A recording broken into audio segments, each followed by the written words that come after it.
the agenda. Okay. Dr. Caldwell. Yes, sir. Mr. Chairman and members of the Select Committee, we did provide a historical document to let you know how both headcount and FTE, as well as the overall unrestricted state aid, has changed over time.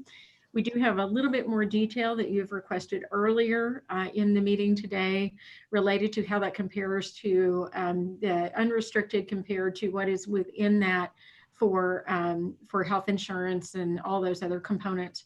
So we will provide that. I think the snapshot in terms of the enrollment in the head count is extremely helpful to understand where the colleges are and where they have been over time. Compared to 2010, our head count is actually up, as is the total. I'm looking at the FTE isn't up. We had not as many students, but they were taking more credits at the time. But we always have to keep in mind this stuff to work through those. We have been on a downward trend. I don't think that surprises anyone at all. We are still, however, not down to where we were in 2018 or 2010. I've had a little bit of a break and it's showing up. We did have our all-time high, I believe, in the year 2011, 2012, which I think was pretty consistent across a lot of states, and then have been dropping since then. We have not checked the enrollment headcount and FTE yet for this week. I think you all are aware, and we're going to talk about shortly, and some of the student grants that have been posted and released, and the colleges and the university are working very diligently on that. As of last week, we were down 16% in headcount and 17% in FTE, which shows that those students that are attending are actually taking fewer. We are hearing very clearly that this has to do with financial constraints to the students right now. But in general, the community colleges serve 28 to 30,000 students in our state across the 7 colleges, so quite robust in terms of programs. And with that, that gives you a snapshot for the total, and we'll have a more accurate projection on how the fall shakes out as the colleges have moved very, very quickly in the university on administering the CARES adult grant and the CARES Wyoming college grant. So more to come, and we'll have a better look at that in the next couple of weeks.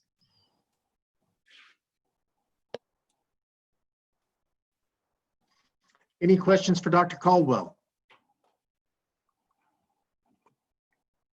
Seeing none, let's move on to the next order of the agenda, and that would be interplay with the University of Wyoming, dual enrollment credits, transferring, etc. And that is Dr. Moore. Mr. Chairman, I appreciate that. And I appreciate the great title increase. I am not a member of the Doctor Club yet, and I look forward to that, but I appreciate that that forward speaking of what will come. So I appreciate that, and thanks for the opportunity. You know, Kyle, it's really hard to make you look good, but I'm trying to make you look good. I know. I will take every bit, Mr. Chairman. Thank you. Well, I'm happy to be here today and have the opportunity to speak on behalf of the university and share a little bit of the great work that has been happening between UW and the community colleges. It's great to have the opportunity to see many friendly faces and perhaps meet some new folks for me on this call. So I appreciate that. And I'd be happy to walk through that presentation. It's fairly short. There are 5 slides, but lots of power and impact reflected in those. And if I could share my screen, I'll be happy to walk this group through that. That'd be great. Thank you. So this is the information and presentation that was provided to this committee and prepared by LSO. And so one of the things that I can say over the last 18 months in particular is that the interplay and the connectedness between UW and the community colleges is probably one of the proudest aspects of what kind of progress and accomplishment we have been able to show. You know, it started with really a concerted effort to understand where challenges were happening for transferring students. And it was illuminated and focused through a lot of the efforts from members of this committee, and helping us to focus on areas where they wanted us to look and take a deep dive into understanding the challenges, the struggles, the opportunities, and then the roadmap for success in delivering really, really good transfer support in the state of Wyoming. And so all of that has been really where we as an institution and set of institutions across the state have really come together to identify how do we make sure that our processes and our infrastructure match the intent of what we want here in the state.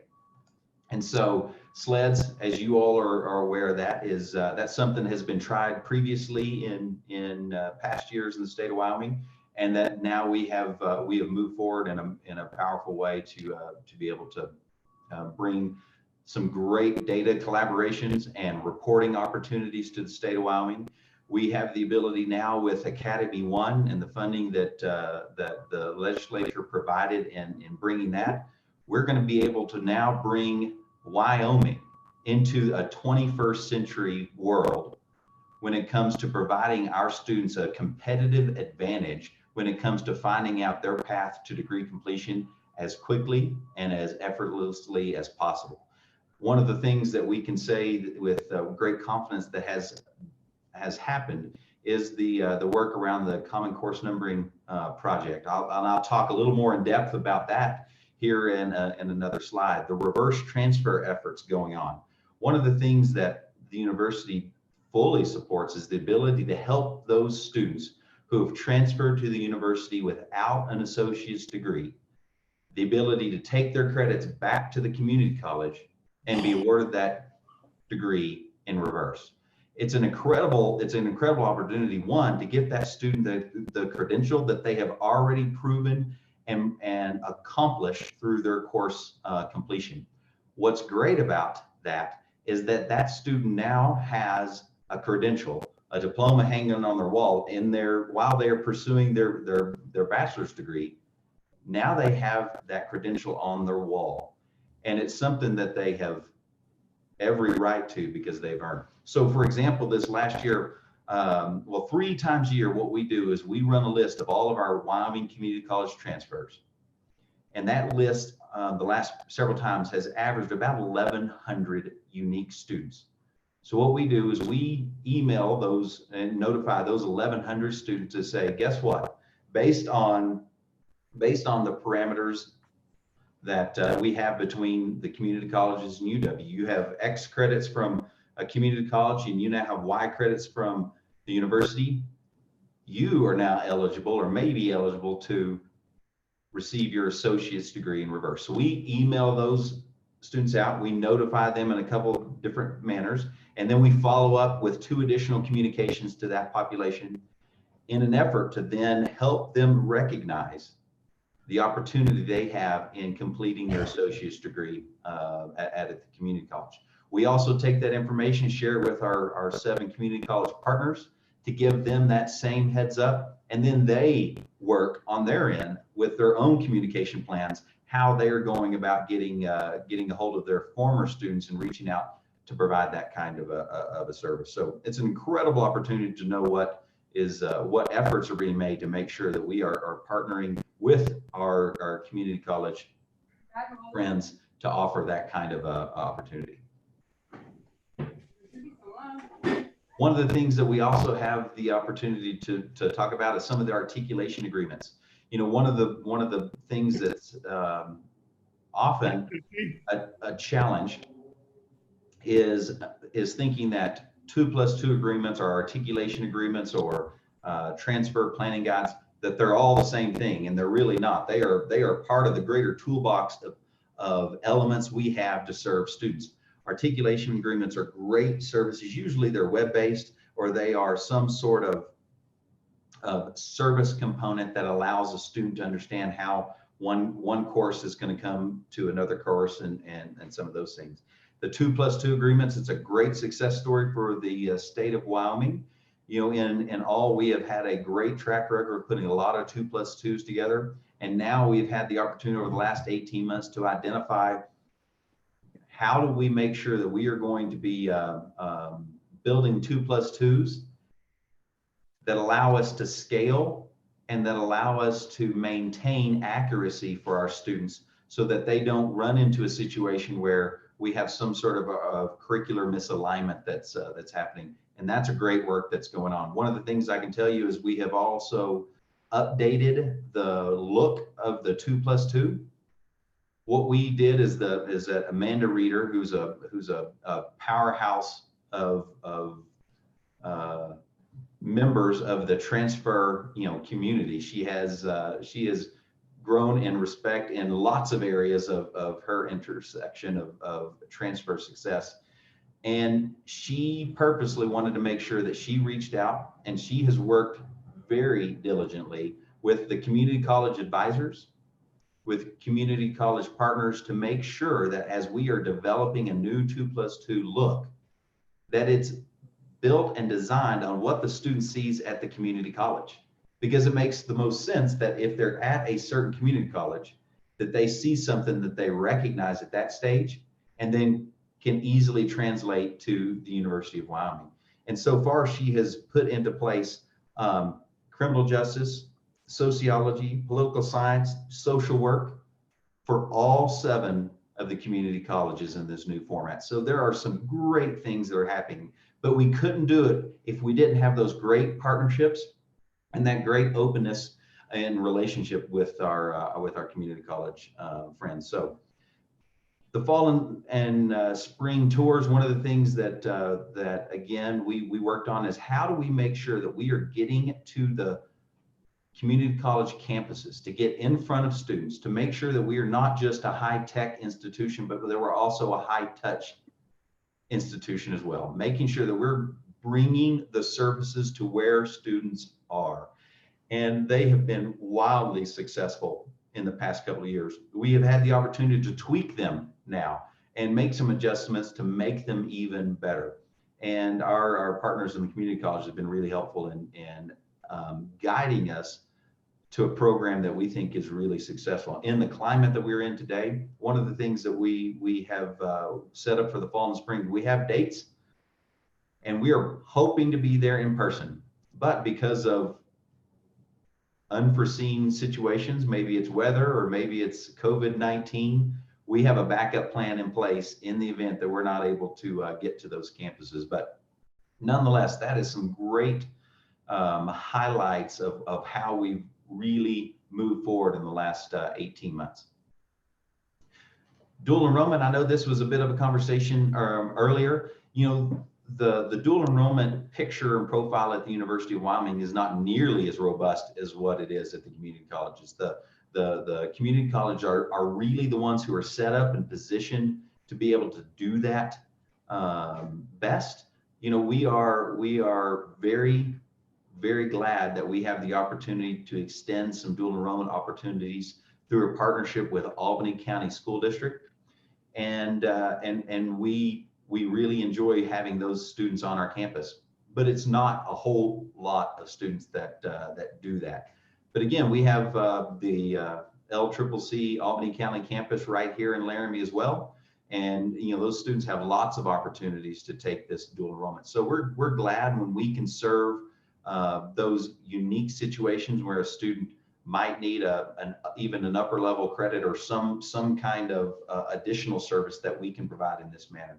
Over the past 5 years, that report that Dr. Moritz was talking about earlier, that's on the commission website that has this information, you can see that the University of Wyoming over the past 5 reporting cycles has only had between 20 and 50 students enrolled. And this last reporting cycle, we're right in the middle and in the range that we have had over the past several years. So transfer credits, certainly a great aspect of making sure that we have successful transfer processes in place. One of the great success stories that comes out of, again, that great collaboration is the Common Course Numbering System.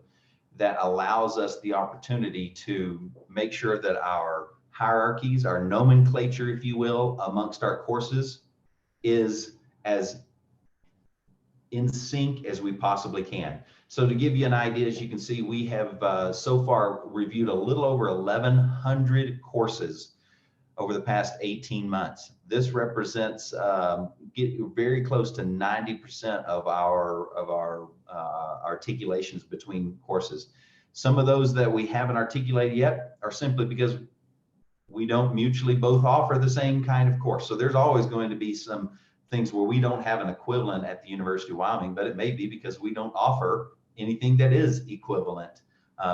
In many cases, that's what happens there. I will also say that there is a group, and they meet every other week to continue to move this progress along. You know, Dr. Moritz from the commission and Nicole Anderson are incredible partners in that effort to make sure that we are moving forward to close that gap from 90 to as close to 100% articulation as we can possibly get there. The Wyoming Transfer Catalog and the Trek service, you know, this is great technology when we implemented it several years ago. And effectively what we have reached is a point in time where we have now exceeded the technology that we put in place several years ago. And again, this is where we are going to have an incredible opportunity to serve students in a powerful and meaningful way with the forthcoming Academy One product. You know, that is going to be scheduled to be put in place over the next 12 months. That's already started. There's a committee that meets weekly. As a matter of fact, every Monday at 3, that hour is dedicated to the student transfer success effort, which oversees and guides the Academy One implementation. Academy One is already on those. Oh, yes, sir. Mr. Chairman. Senator Bebout. Well, I got a question, but I think it's Representative Greer first. Representative Greer. Thank you. Sorry to interrupt, but where are we on an articulation agreement with the College of Education? And I see just some tremendous opportunity to work with the community colleges in that area. And that has seemed to have been just a huge stumbling block for the last 6 years in trying to get something put together. It also, in my observation, is where we see a lot of our Wyoming high school graduates go to our surrounding states, Bozeman, Spearfish, Chadron. So just curious where we are with that, Mr. Moore. Thanks. Mr. Moore. Thank you, Mr. Chairman. That's a great question. You know, I probably need to follow up with that specific question, because one of the questions I would have in return is there any specific discipline, or is it just the whole cadre and suite of different articulations we might have with education across the state? My guess is it's likely the latter, just where are we in general? And right now, one of the things that we are doing is evaluating our UW 4-year degree plan. And that's the 4 years to get a bachelor's degree. And once that, and as that 4-year degree plan becomes available, we have the ability now to overlay the 2+2 articulation opportunities on that. So that is in the works right now. So I would anticipate that we will have these new 2+2 formats for the College of Education coming up very, very soon. I don't have a specific date for you on that, but I'll be happy to follow up and give you some details on where we're at there.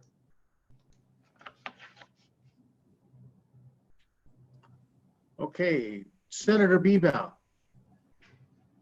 Thank you, Mr. Chairman. And Kyle, I look at the slide transfer credits, and we have seen slides like this for many, many, many years, going back to the early 90s. Maybe a little different spin, but we're always talking about ensuring that we have the transfer of credits between our community colleges and our university.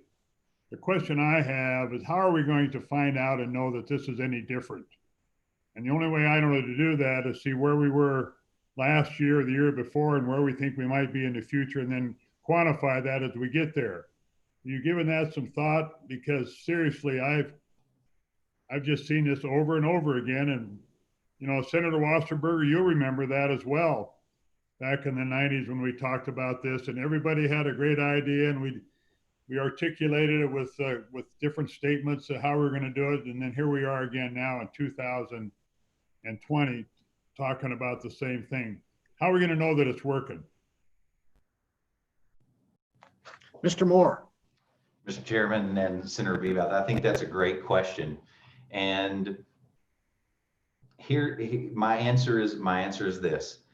In particular, now that we have the sleds in place, and in particular, now that we have the Academy One, in effect, what's going to happen, and we were told by the project manager this past week on our efforts, statewide efforts towards Academy One, that this next 12 months will be the most work we have ever done related to making sure that we get to the end result, because it's going to air everyone's dirty laundry, if you will. Dirty laundry from the standpoint of, we have some housekeeping, and for years we've been able to just push things aside or hold it at arm's length and not truly address the question that you just brought up.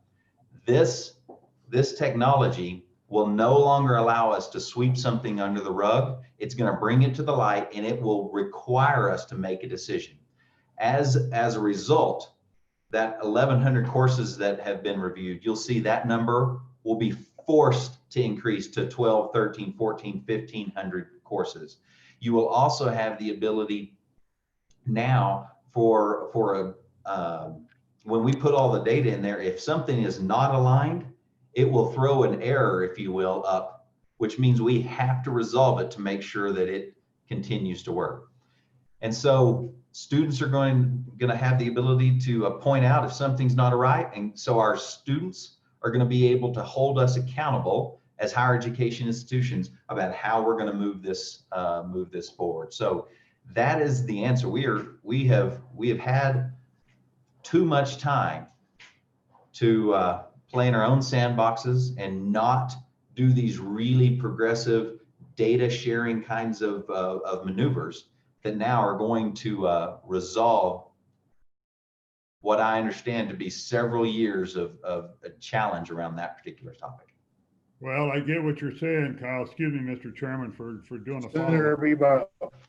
But the thing that to me, it's really simple. If I go to LCCC or CWC and I take, you know, my first course in math, and it's listed as 2001 or 201, and I know right then that when I look at the university, I see that same course over there at the university, and the numbering system or correlating number that says I do it here, I'm going to have the credit there.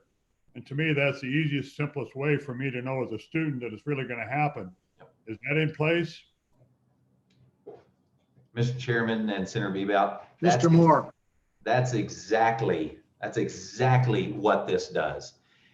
The Academy One product, effectively what will happen is the student will be able to log in when they're at a community college. Let's say they're an accounting major at Casper College, and they would be able to pull that up and say, okay, well, I wonder what I need to take, or what it looks like if I want to become an accounting major at the University of Wyoming. What will happen is the student will log in, and it will pull up a screen that it will say, well, here's exactly what you need to take, and here's exactly how these classes are going to come in. So what you just described is exactly what this software solution brings to the state of Wyoming. It is incredibly powerful. And that common course numbering work that we mentioned, that's exactly what we've been doing in preparation for this software to come online. We have gone through to make sure that we have good nomenclature between the colleges. I'll give you an example of communications. We've had a four-letter acronym at one institution, that's COMM. We've had other acronyms that are CO/J. We've had other acronyms that are COJO. And so what we did is we came together, and through that effort, we came together and decided, well, we're going to change these acronyms at these institutions to where we're all going to agree that we're going to put all of them under the COMM for all lower division coursework. And then if it's upper division coursework, we're going to use COJO. So we have eliminated a lot of the confusion where students were getting hung up on, is this the same? So we're doing a lot of that work in preparation, but this new software and opportunity is going to provide students exactly what you just described. So what very, very, very keen on what we're doing. Further questions by the committee? Okay, let's continue on with the Mr. Chair. slides. Mr. Chairman, Senator Anselmi Dalton. thank you. And thank you, Mr. Moore. And the reason why I hope that you are going to get this done is because my son took an accounting class at Western Wyoming, and he said I had to take that class that covered the same stuff because the university didn't believe the class fulfilled all the requirements that their accounting 1010 did. He said it was a weird syllabus thing. So I hope you're fixing that problem because he took another class the same. He just graduated this year, so that's obviously 4 years ago. But I don't want to hear the same thing if a few years down the line that kids are doing duplicative efforts because it's not fixed. So I think, just wanted to say I have a personal text on my phone for my child just now. So good luck with it. Thank you.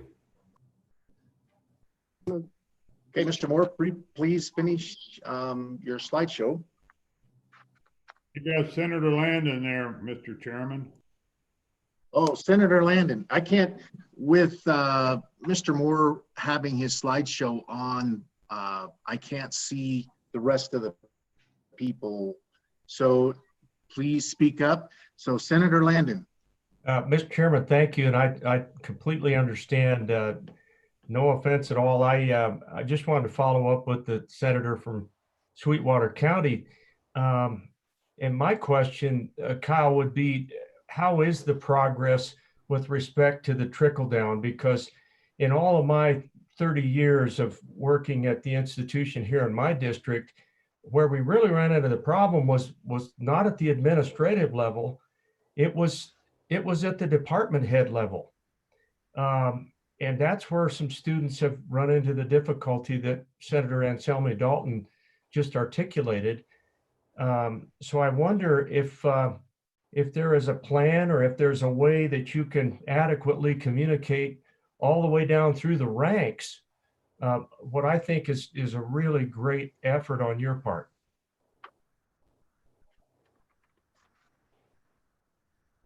Mr. Chairman. Representative Freeman.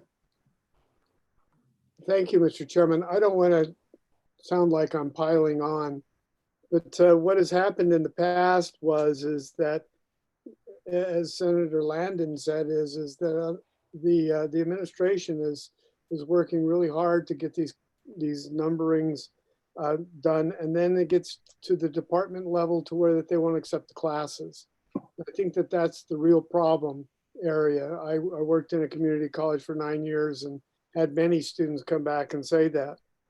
I think there's two other things that should be reviewed, and I think that one of them is advising. I had lots of students that told me that they really wanted to go to the University of Wyoming, but they didn't have, they weren't assured that their classes would transfer. And sometimes they would have to wait 2 to 3 weeks before they would have official notification that would happen. I understand it's getting better, but it's something I would look at it again.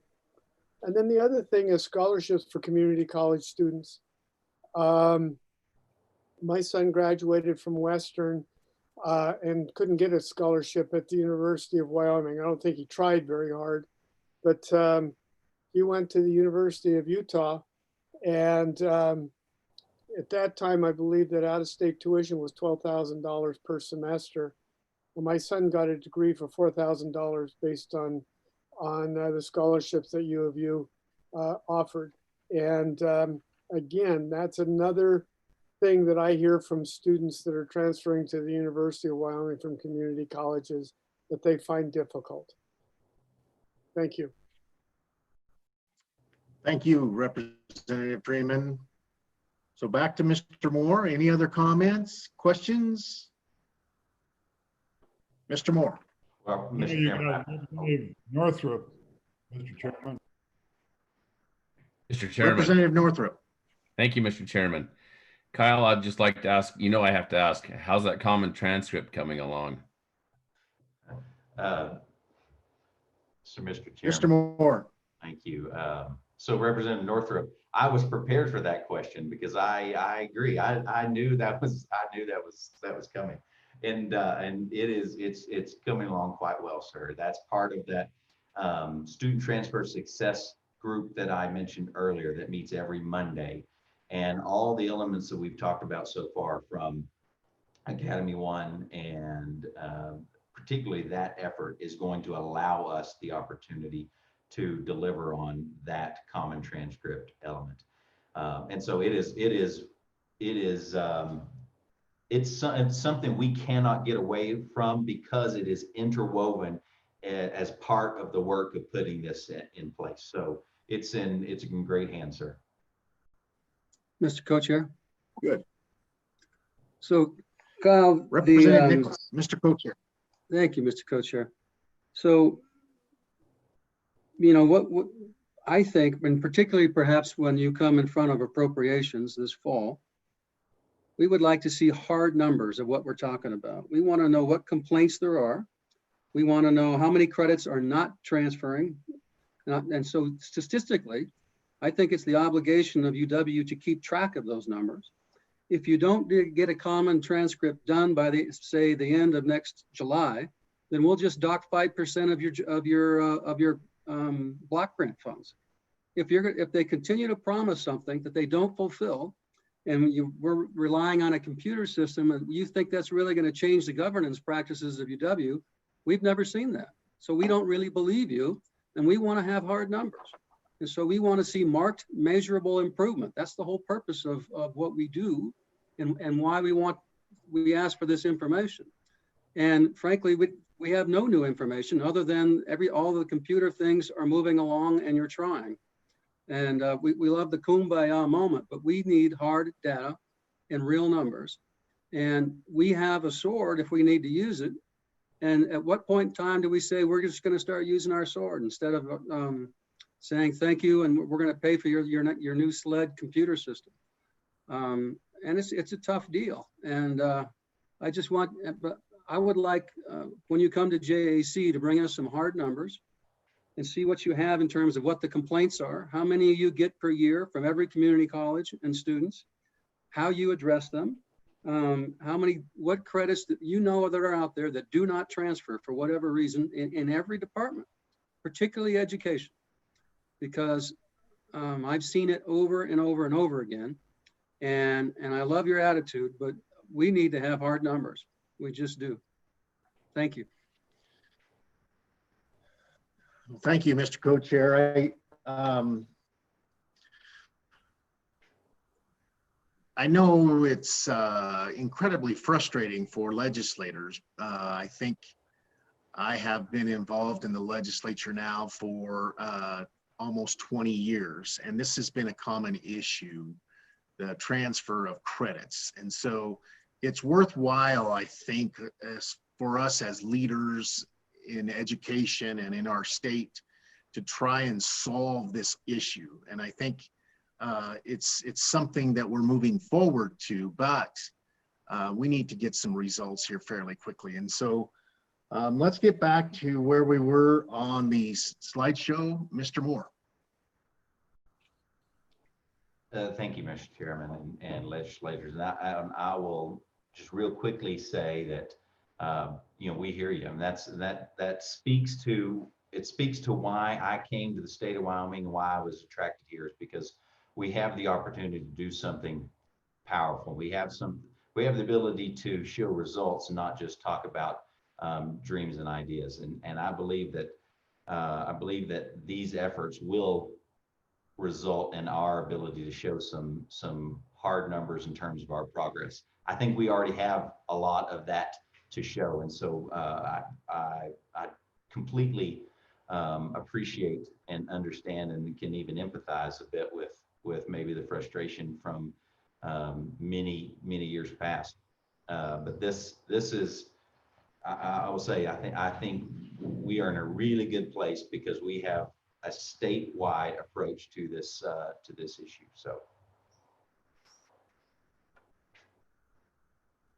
So one of the things that I think it's probably good for this group to know is that even in the midst of challenging times like what we are facing right now with the COVID pandemic, is that we are still providing opportunities for students to know that they will not be held hostage, if you will, in some sort of process that they are victim of out of zero influence of their own. And so the transfer policy, the COVID transfer policy, basically says that, you know, if you were caught in one of these semesters, if you were caught in the spring semester in a situation where you were now needing to take an S or a U and not take an actual letter grade, for example, we at the university are going to say, you know what, regardless of what our normal policy is, we are going to take a specific look at that semester and students who are caught in a situation that they had no control over, and we are going to commit to those students that you're transferring of an S grade to the University of Wyoming is going to count in the same way that your passing letter grade was going to apply had this not happened.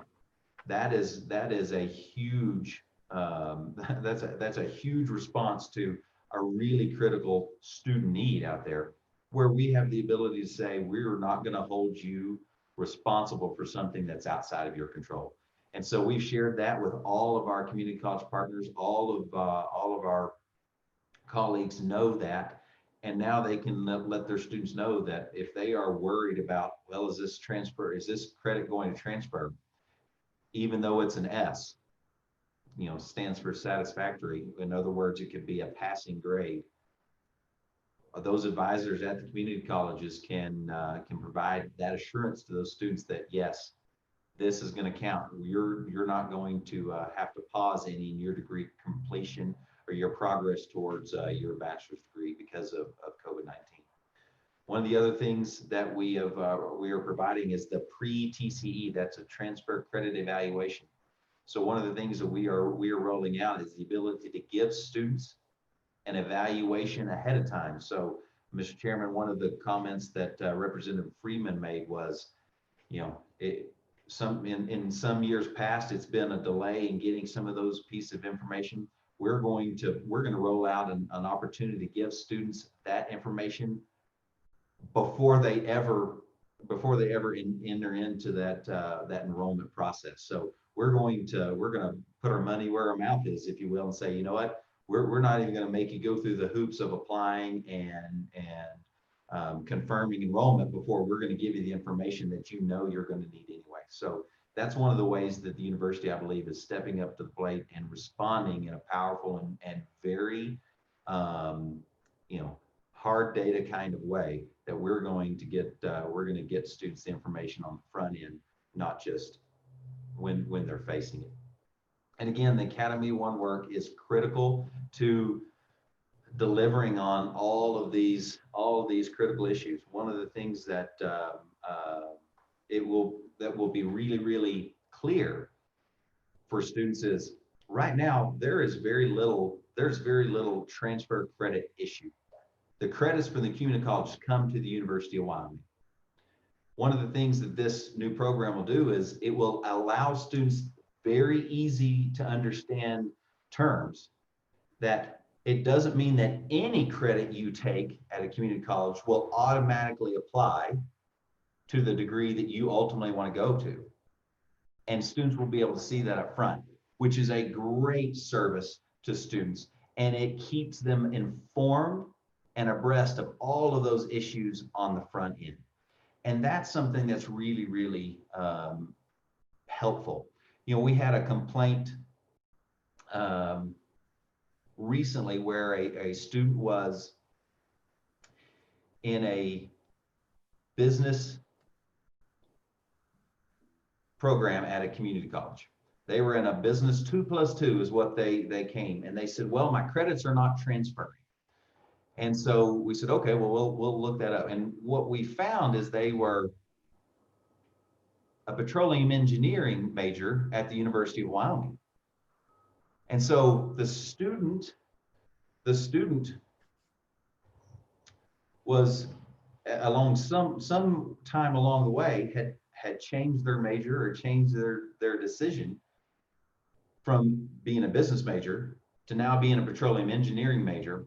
And they were confused to why those credits weren't transferring. Well, in this new software, what will happen is if I'm a business major or an accounting major and I want to be that major, here's my path. Well, I wonder if I change my major and if I decide, well, I don't want to be a business major now, I want to be a petroleum engineer. What's my new path? How do all the credits I have taken apply to the new path? How long is it going to take me to complete that new path? And that's what this product has the ability to deliver. And so that's what's so exciting is I know there have been lots of efforts and lots of time spent on hopefully getting there. And perhaps I just have the great privilege of working alongside incredible folks at the commission and folks at the community colleges and stand on the shoulders of those who tried to go before us. But I look really forward to having an opportunity to roll this out to students. And it's going to be a really powerful thing for the state of Wyoming. So, oh, yes, sir.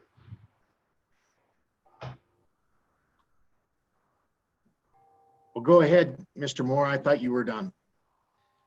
Thank you, Mr. Chairman. I was going to say the last aspect is electronic course catalog and the curriculum software. That's another part of the software that's going to bring some automation and some sophistication to students. And again, this is something that that members of this committee have supported and put in place through some funding opportunities. Now we have the ability to not just have a homegrown delivery system for academic catalog, but we can now provide students an opportunity to where the catalog system at the community colleges and the catalog system at the university, they all look alike, they all feel alike, they all say the same things, and they all are laid out in the same way. So a student now has that true from start to finish opportunity, regardless of the path, to know what it's going to look like, where to find the information, how to decipher certain pieces of data, and then they can apply that as they are looking to the outcome that they are desiring. And whether that changes along the way, as most of the time we find for students that they change their major, whether that's at a community college to UW or if that's starting directly at the university and finishing. A lot of times students through the exploratory process of taking classes, they realize I need to make a change, or I didn't realize I could be interested in this topic. This opportunity for course catalog and then the curriculum software, which takes all of those articulation tables and puts them in electronic and student consumable way, is going to answer so many of the issues that I think have been plaguing the state of Wyoming for years previous to my arrival. So I'm just so excited to be a part of seeing this come to fruition, and I absolutely look forward to having the opportunity to show here are the hard numbers in terms of the progress we've made in moving to student success. Okay, further questions by the committee? And I guess at this time we should ask if there is any public comment. Mr. Chairman, Dr. Caldwell is trying to speak. Dr. Caldwell. Yes, Mr. Chairman, and members of the Select Committee, I will be very brief. I do want to address some of the questions that I believe Co-Chairman Representative Nicholas asked. And part of that is around the accountability to this system. And I see that Representative Northrup is on here. One of the things that I do want to make sure everyone is aware is that when this legislation came forward, it was one of the components that the Joint Education Committee was very specific that we had to have follow-up on this. I will say that committee has been holding our feet to the fire. We did provide a status report at the end of June. We'll do that again at the end of next year. However, even further than that, the Educational Attainment Executive Council really took on the issue of accountability and held that very strongly, in which Chairman Wasserberger is a member of that. So he knows they held our feet to this. In the student transfer success, the common transcript and the progress on SLEDs is a part of the required accountability, and it is expressly stated to ensure that we follow through on the accountability around that. So I think we recognize I know we recognize the challenges on being very transparent around that, and that's part of what has been brought forward to assure that we do. So I wanted to share that. And then lastly, on the issue of the question on the numbers of out-of-state students, we do receive the information from NC SARA and from the National Student Clearinghouse, and we can provide you with how many students or Wyoming residents go out of state and at what level. Not necessarily the program, but we can tell you at what level, whether that is in-state or lower division or upper division or even graduate. We can provide that for you. Okay, great. Further questions by the committee? At this time, I would ask if there is any public comment. And I don't have any. Mr. Chairman, this is Michael Swank, LSO. We did not have any individuals sign up for public comment for this meeting. Thank you, Michael. Okay, let's move on. We are now to Chairman? next item on our agenda is, yes. Yeah, just real quick though, Mr. Moore probably left, but I would like to get a date or an anticipated date where UW's College of Education has the articulation agreements set up with our community colleges. I mean, we heard that was going to be easier once they got through those programs, but you know, I've been watching it for 6 years and I haven't seen anything. So I think I would like to know that. So I realize he doesn't know that today, but if we could find that information out as a follow-up item, I would appreciate it. And Mr. Moore, would you be able to provide that information to us by the next meeting? Mr. Chairman, yes, absolutely be happy to do that. Thank you, sir. I really appreciate that. Further questions by the committee? Co-chair? Mr. Co-chair Nicholas. Thank you. Hey, Kyle, could you just bring us up to date what your enrollment is so far for this coming semester, and whether or not there's been any type of a quick response with the potential of having part of your tuitions paid for that came out from the governor last week? Mr. Moore. So, Mr. Chairman, I'd be happy to pull those up. I just need just a couple of minutes to pull those files, and I can tell you what our latest enrollment information is. What I can also tell you right now is we have had an incredibly positive response to the funding through the CARES Wyoming college grant. That was launched on Monday here at the University of Wyoming, and as of today, let's see, we've had 4,649 students submitted a request or fill out the application to see if they're eligible to receive some of those funding. So that has been a really, really positive response there. So that's been a great, and I will be back in just a very short period of time with the latest enrollment numbers for the university. Okay, that's a great number and growing fast. Any other questions by the committee? Well, Mr. Chairman, if you hear that number, the thing that I would ask is, Senator Bebout. how many of that is incremental? And how many of that are students who are already going to be attending the university? Mr. Moore.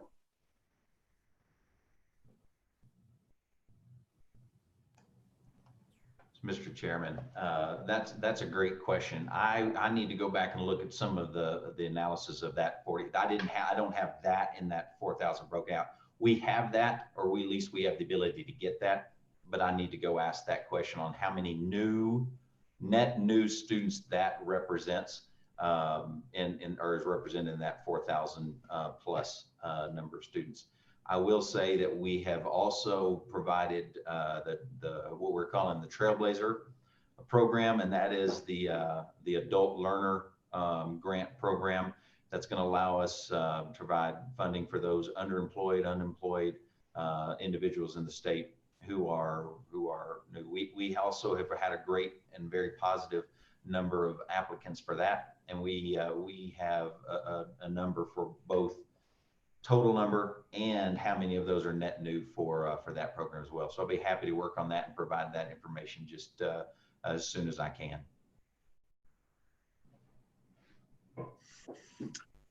You know what, the chair is going to recognize Representative Barlow. I think Representative Barlow is on a very strict timeline, and if he is available to speak to the group, I would recognize him at this time.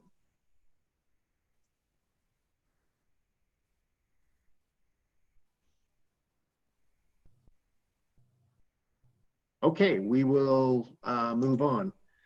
The next item on our agenda is Dr. Caldwell. Senator Bebout. Mr. Chairman, before we move on, and that's the whole, your Joint Appropriations Committee has taken very seriously this lack of enrollment, not only the university, but also to the community colleges. But as we're working our bill for COVID-related funding, the concerns we have is how do we deal with the incremental versus those that are already going. So it applies not only to the community colleges, but also the university. And Mr. Co-Chair Nicholas, I think that'll be up for discussion, I believe, next Wednesday. And we just want to be sure that the money goes out to those that would not be going. And it really is the lack of enrollment, not just those that are already enrolled that are looking for additional funding. Thank you. Mr. Moore. Mr. Chairman, I appreciate it. I wanted to respond to the question on the latest enrollment numbers for the university. These numbers are as of Friday, August 7th. So it is 1 week ago from today. We run these every Friday afternoon. So we are almost at the point where I would have today's numbers. But currently the federal total student head count as of Friday, August 7th is 11,093 students. That includes both our undergraduate and graduate populations across all of the university and all campuses and sites and modalities. 11,093 students. For comparison purposes, that number on August 7th of 2019, so you're comparing date to date, was 11,436.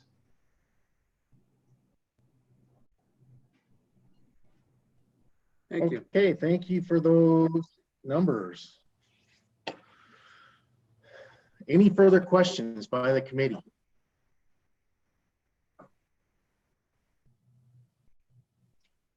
Okay, let's move on.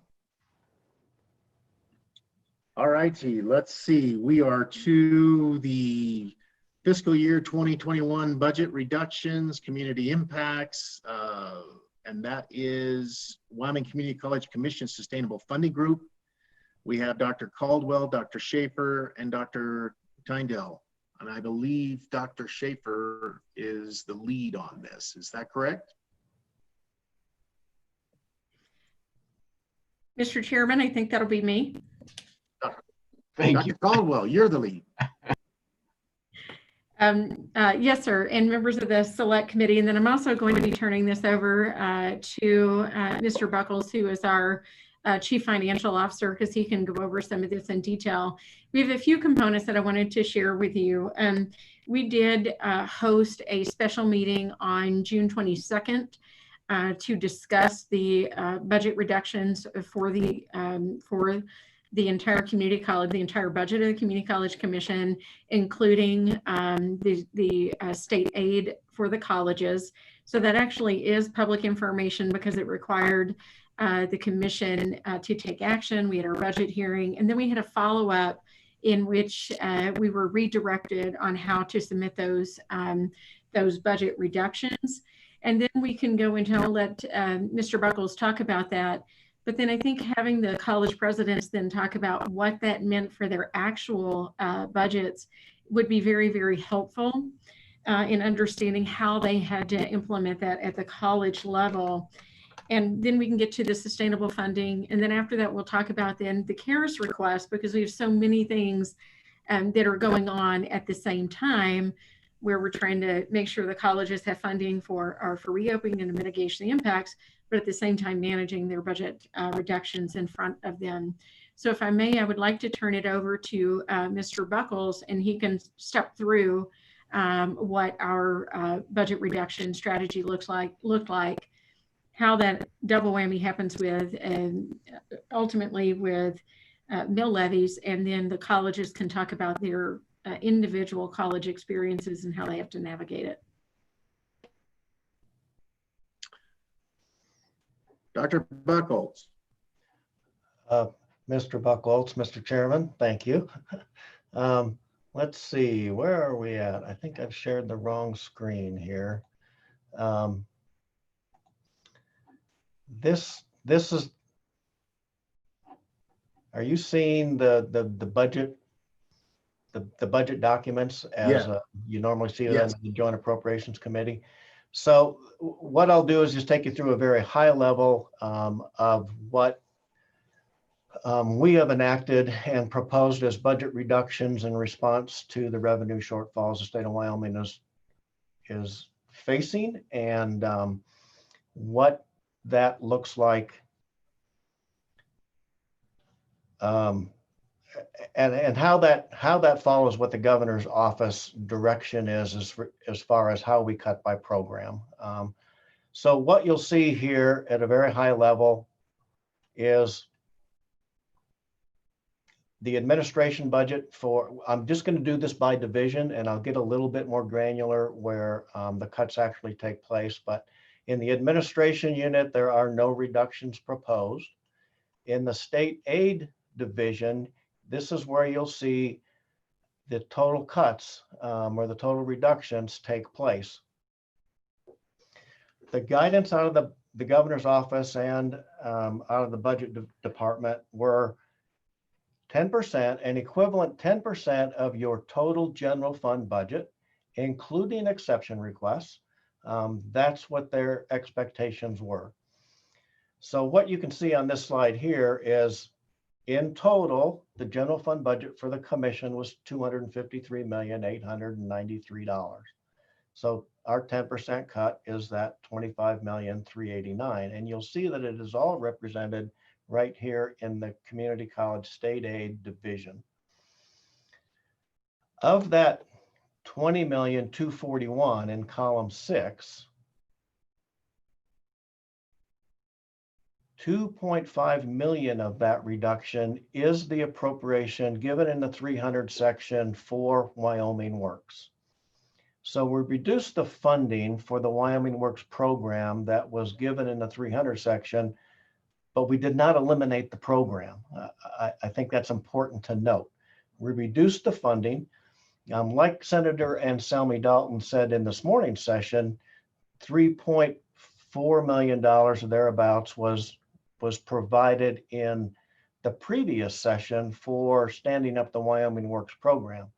there is still, by our calculation, sufficient funding in that to give student grants to students at community colleges that participate at a Wyoming Works program, approved program.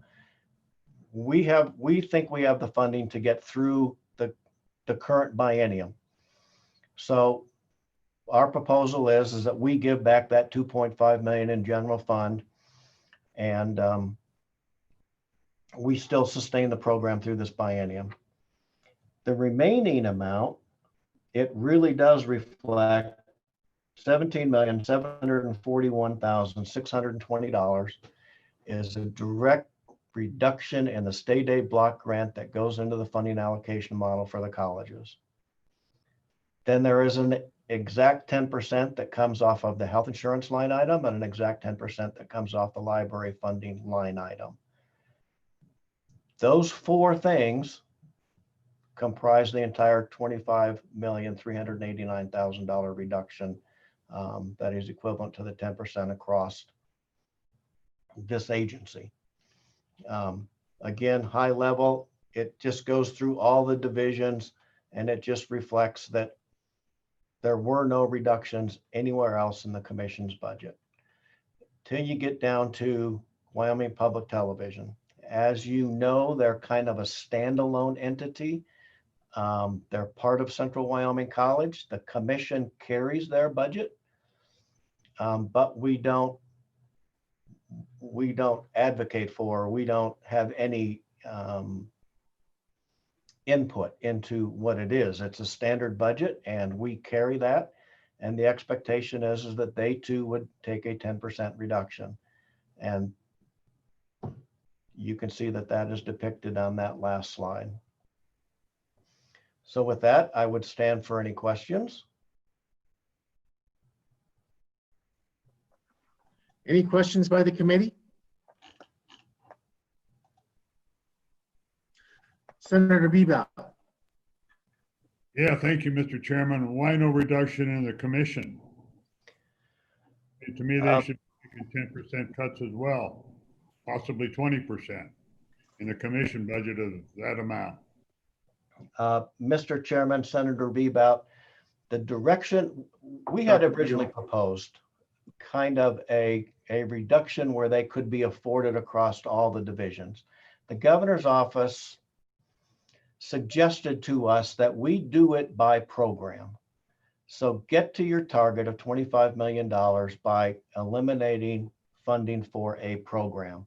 And part of that needs to be 10% from the state aid block grant. So that is the approach we took. Our lowest priority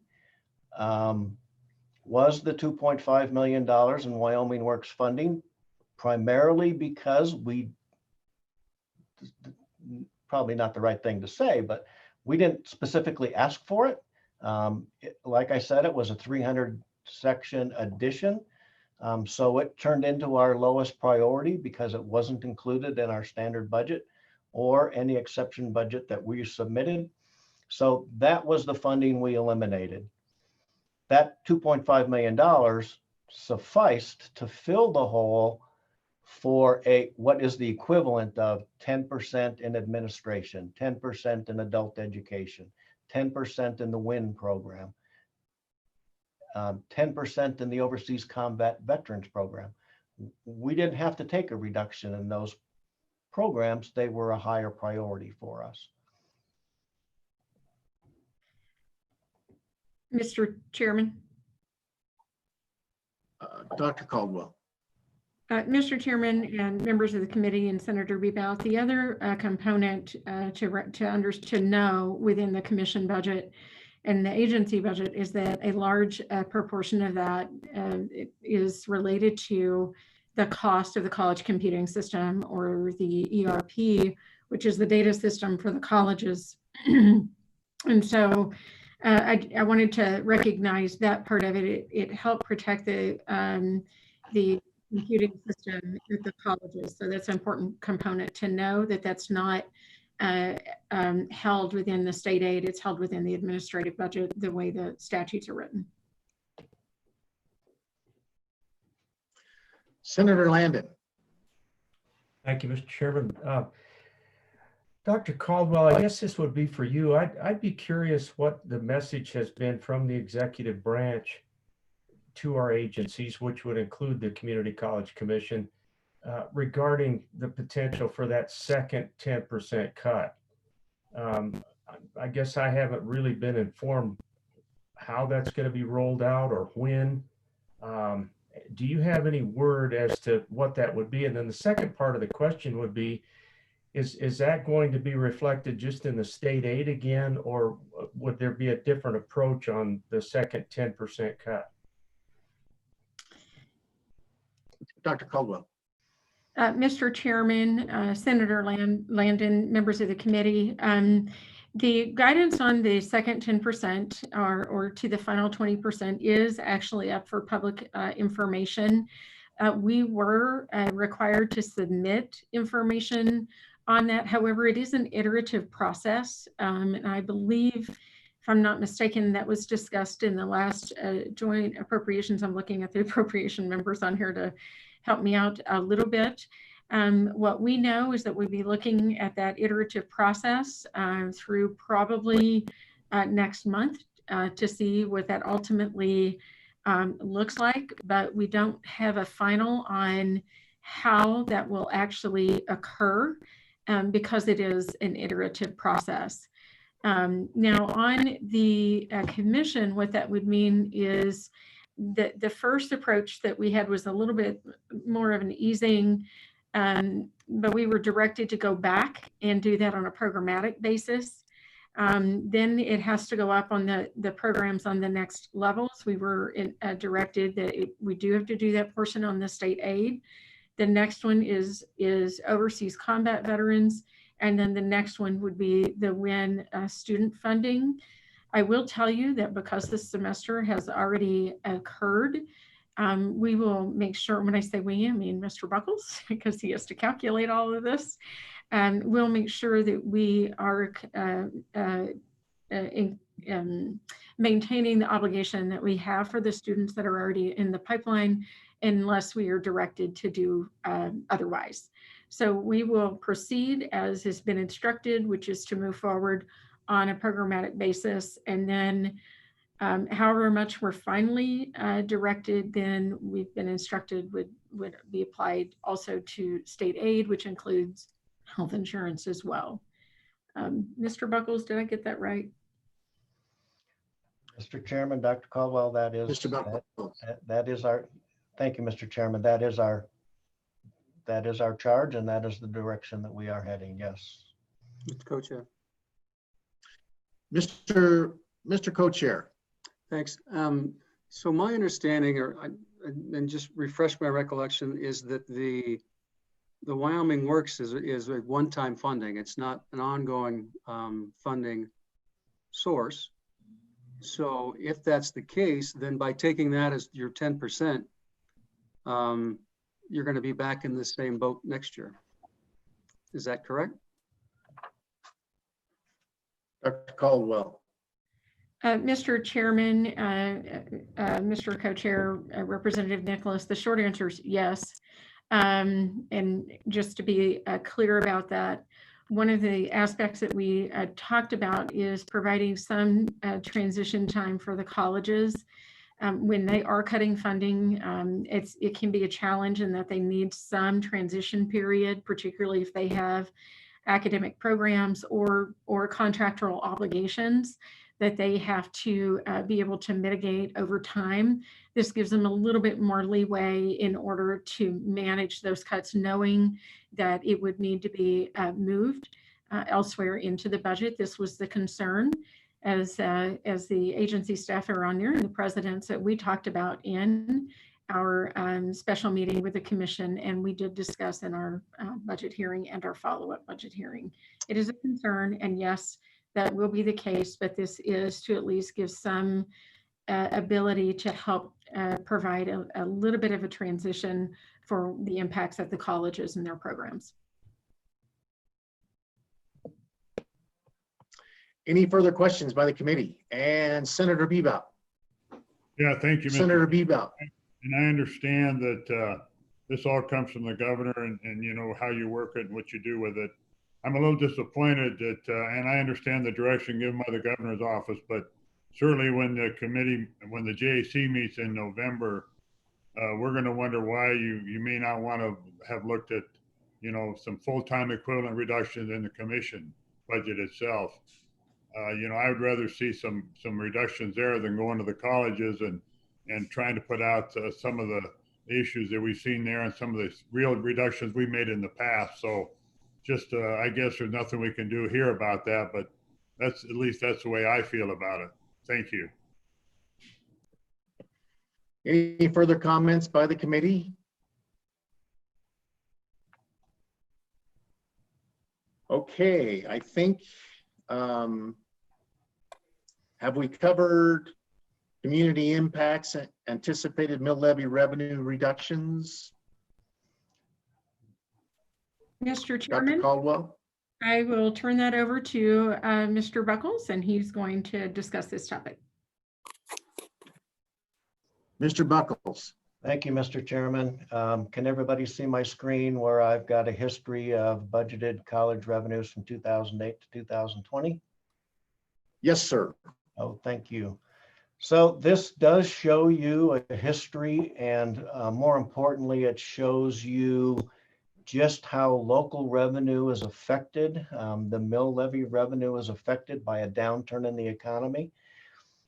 Admittedly, there is a lag. I think we all know that, and you can pick that out on this slide. And what we know is, right, in fiscal year 2008, there was a recession, and in 2011, 3 years later, is when the local revenue was impacted. There was a similar recession in 2015. And in 2018, you can see the reduction in local revenue. So it's about a 3-year lag before it starts to catch up with everybody and then start to rebound accordingly. So that's what this slide is just designed to show you, that, you know, any recession in the economy has an impact on local revenue to the colleges. It has an impact to the budget cuts. We did budget cuts to the colleges in 2009. We did budget cuts to the colleges in 2015. That was in response to those economic downturn periods. So that's what this slide is intended to show you. I will say that I provided this slide to Mr. Swank early in the week, I believe, or maybe late last week. The $33,634,000 in local revenue for fiscal year 20 is really $36,255,000. We just got all of those assessed valuations in, so that's what that number really is. So it's pretty constant with the previous fiscal year. And I anticipate it'll stay constant, or at least a minimal dip into fiscal year 21. And then the impact will start hitting us at the beginning of the next biennial budget. So I would just ask if there's any questions. Questions by the committee?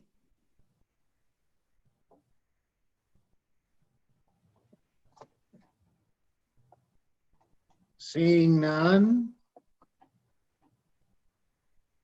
we can move forward. Next up is COVID-19 impacts and mitigation efforts. CARES Act request and spending. Mr. Chairman? Dr. Caldwell. Yes, we still have the sustainable funding work group, but before we got to that topic, would you like to turn it over to Drs. Tyndall and Schaefer to talk about how they have had to move forward because they have to have their budgets adopted by their boards based on what we could provide them at the time? That would be great. Dr. Schaefer or Dr. Tyndall? Thank you, Mr. Chairman. Seeing the time and knowing your agenda, I certainly don't want to take time discussing something that maybe isn't as useful for the committee, given your focus. What I can tell you is the balancing the uncertainty of what future revenues look like for Wyoming, and trying to act with definitive timelines, statutory timelines for establishing budgets, navigating institutional processes has been one of our biggest challenges. And I know that everybody wants to remain hopeful. And so, saying we'll do this amount now, and then we'll talk about this amount later, and then we'll talk about this amount later, seems to be, sort of the thing we want to do, kick the can down the road. Let's furlough people. Let's use one-time funds to buy us a little bit of time, and hope actually creates greater challenges, I think, sometimes on our part. In fact, when Dr. Hickswaw, the president of the President's Council, met with the governor's staff, I think she carried the message from us was, cut us at the level that you believe is necessary so that we do not have additional cuts come January 1 or through the general session. And the reason for that is simple. Handling these types of budget reductions, even in good times, are challenging to keep a campus focused and moving forward, on our students. Doing it during a pandemic where you're trying to open a campus and keep people focused makes it almost impossible. The lingering conversation that's perpetually out there about it could be another 10%, it could be another 10%, actually creates even greater challenges for us. And so I think for many of us, the last thing that we want to do is cut 10%, lay off people, go through that process, get that done November, December, and then turn around and have to do it again at the beginning. And so while the best of intentions are there to try to say, let's only do what we think is necessary at this point, eventually we're going to have to take a stand, and we're either going to have to say this is as far as we're cutting and we're committed to finding ways to fund whatever's needed beyond that, or we need to cut to this point so that we can reset the threshold so that we know we'll be able to move forward from there. And I think that's probably been one of the biggest frustrations and challenges that we've been facing. So with that uncertainty and then the immediate implementation of the cuts, we essentially have a budget that we had to implement that was spending money that we essentially no longer had. So the colleges had to pivot, and I know at LCCC what we had to do is, we substantially reduced spending at the end of the year. As wonderful as the legislative appropriation of one-time funds was for strategic purposes, we're using the entirety of that one-time funding to essentially buy us time to make strategic reductions this fall. Whether that's strategic or not, I guess it helps us. And then we've had to reduce and delay significant other investments just to buy us times to make these cuts, because it takes time to work through those processes. So to do that in the fall and then to have to come back and do it again, what we're going to do is just continue to push these campuses into almost a paralysis. And so it's a frustration that I have, the uncertainty of how we do this, and then trying to carry that messaging and keep a campus focused on the work they need to do, this fall is, honestly, it's been probably one of the most significant challenges I think I've had to face. And so if we need to cut, let's figure out where we need to do it. Let's make a decision and move forward. But this perpetual dangling of what it could or couldn't be, is it ongoing? Is this going to be something that will rebound post-COVID and when the oil wars are over? I'll be honest with you, that makes it almost impossible to manage a campus and to think about the future and serve the communities and the students that we have. So thank you, Mr. Chairman, for the opportunity to share those remarks. Okay, at this time, is there any questions for Dr. Schaefer? And I believe I have Representative Barlow on, if he would like to speak during the public comment. Representative Barlow, are you there? Thank you, Mr. Chairman. So this is Eric Barlow. Can you hear me, Mr. Chairman? Yes, I can. Thank you. All right. I think Dr. Tyndall was on there as well, and he probably wanted to make comments on that last one. But I'm going to go because I've got a plane waiting with passengers that I'm going to depart with. So hopefully you'll come back to Dr. Tyndall before you go. So, I hear, Representative Barlow, yes, I sir. hear that's a really shady group of people on that airplane. I hear there's 3 Wasserburgers on it. Yes, sir. So, Mr. Chairman, I'll be really brief with my comments because they really fit at the end of the meeting. But Mr. Chairman, members of the committee, my name is Eric Barlow, House District 3. As you know, House District 3 is Campbell and Converse counties, which both parts of Campbell and Converse counties, which are service areas to 2 of the college districts, Northern Wyoming and Eastern Wyoming. Certainly both of the counties, and I've spoken with numerous folks in both counties in my 8 years tenure, have enjoyed long partnerships with our campus motherships, if you will, district motherships, and each have made significant local investments in both physical campuses and in program offerings. So, but I do want to let this group know, and I'm sure it's not lost on anybody. There's probably been some news reports about it, that Campbell County has initiated the district formation process.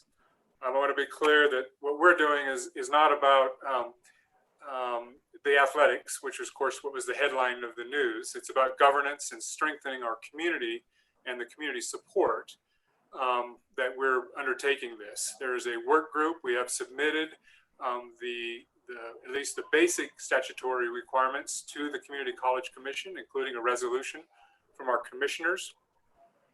And we're confident in moving forward that we meet many of the statutory requirements. And then, in fact, we're not starting a new college. We're just asking to convert the governance of an existing campus to a statutory framework. I'm just going to make a couple brief comments and be glad to stand for questions. The majority of the campus in Campbell County is owned by local government, either our city or our town. You will hear from Dr. Caldwell and maybe others about there is another option within statute for annexation. We think that's of limited value for, at least for Northern Wyoming community colleges, as Campbell County, based on current statute, would become the major county in that current district, having 60% of the population of the combined district. Statute lays out numerous things, Mr. Chairman, including a 90-day timeline for the Community College Commission to consider an application. Current statute requires a legislative approval. And then, of course, there's ballot initiative transition between the two, and transition including the funding mill levy issue that was just mentioned, the lag time that comes with that. Then certainly accreditation. Converse County, in speaking with folks in that community, certainly they're feeling some of the impacts as there's some retraction. They're not at the point where Campbell County is and ready to begin the process for district formation. Probably a couple of the more unique things that I think Campbell County is going to bring to the table with this proposal for district formation is a funding model, and I've provided the committee members with a kind of a brief summary of my remarks. But in that, there is a document brought forth by higher education folks talking about how the traditional model was a 1/3 model, 1/3 state support, 1/3 local, 1/3 student. And in Campbell County, because of some uniquenesses, our assessed valuation being one, our strong community support, we think we can come fairly close to that and have little to no impact on the current state model if we just kept our portion of what we're receiving now.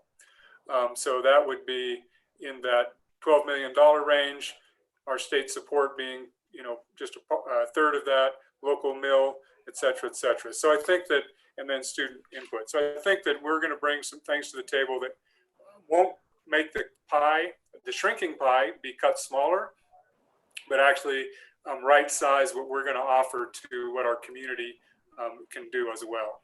I'll just make a couple comments, Mr. Chairman, and I'm sorry about the video. There's something about the link that I'm on that won't allow my live video to show, and I'm not a techie enough to troubleshoot it. We certainly understand that we have a commission, we have districts, we have service areas, et cetera, but I think that we all know that, and the reason this group has been formed was it's time for a reimagination. I'll just give you a couple examples of things that I've heard in the last several months or several weeks and months that make me even more convinced that we need a reimagination of higher education, maybe in general, but certainly our community college. One is virtual classes. When I hear that we're going to have 7 different colleges doing some level of virtual classes, and likely have duplications between what some of them are doing and offering, and then maybe even some duplication between what the University of Wyoming does. That gives me pause. We could probably have one virtual shop for the basic classes, if you will. The second thing is we look at what different models there are within statute right now. There's only a district, basically a special district approach to the community college. For a community like ours, where we've had county and city and the state and lots of partners, maybe a joint powers board makes sense. Or maybe there's another model that some communities could utilize in establishing a community college governance system. I say governance because I think it's different than the programmatic accredited program, if you will. Third thing, endowments. We look at, having the ability to look out for our long-term health, maybe having some endowment ability. There's also the discussion probably should have about technical institutes. This actually came from discussions with the governor's office about other options. Technical institutes. We don't have a current allowance or avenue for that in the state of Wyoming. It could be done certainly within the context of the community college district model, but maybe we should consider that. Of course, the big elephant in the room is funding. As we currently are, 7 districts with probably assessed values that were much different 50 years ago, which, by the way, 52 years ago, which is when the last community college district was formed. That's happened to be Laramie County Community College in 1968. So now we have maybe a much different lay scheme, if you will, or a lay of the land as far as assessed values, which of course community colleges for their local funding are based on that, or their mill levies. And so I think maybe we should be thinking about how we have a statewide basis, local add-ons, and then look for those additional public-private partnerships like we've been very successful with in Campbell County. Mr. Chairman, if I will, I have a couple of specific asks that I'd like the committee to think about that are in current statute. First of all, the current statute only allows a community college district to receive state support if it levies a full 4 mills.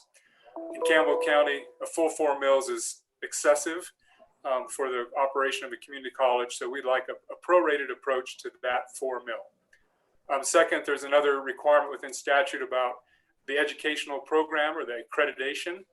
And I think that also within statute, it allows for the contracting of services.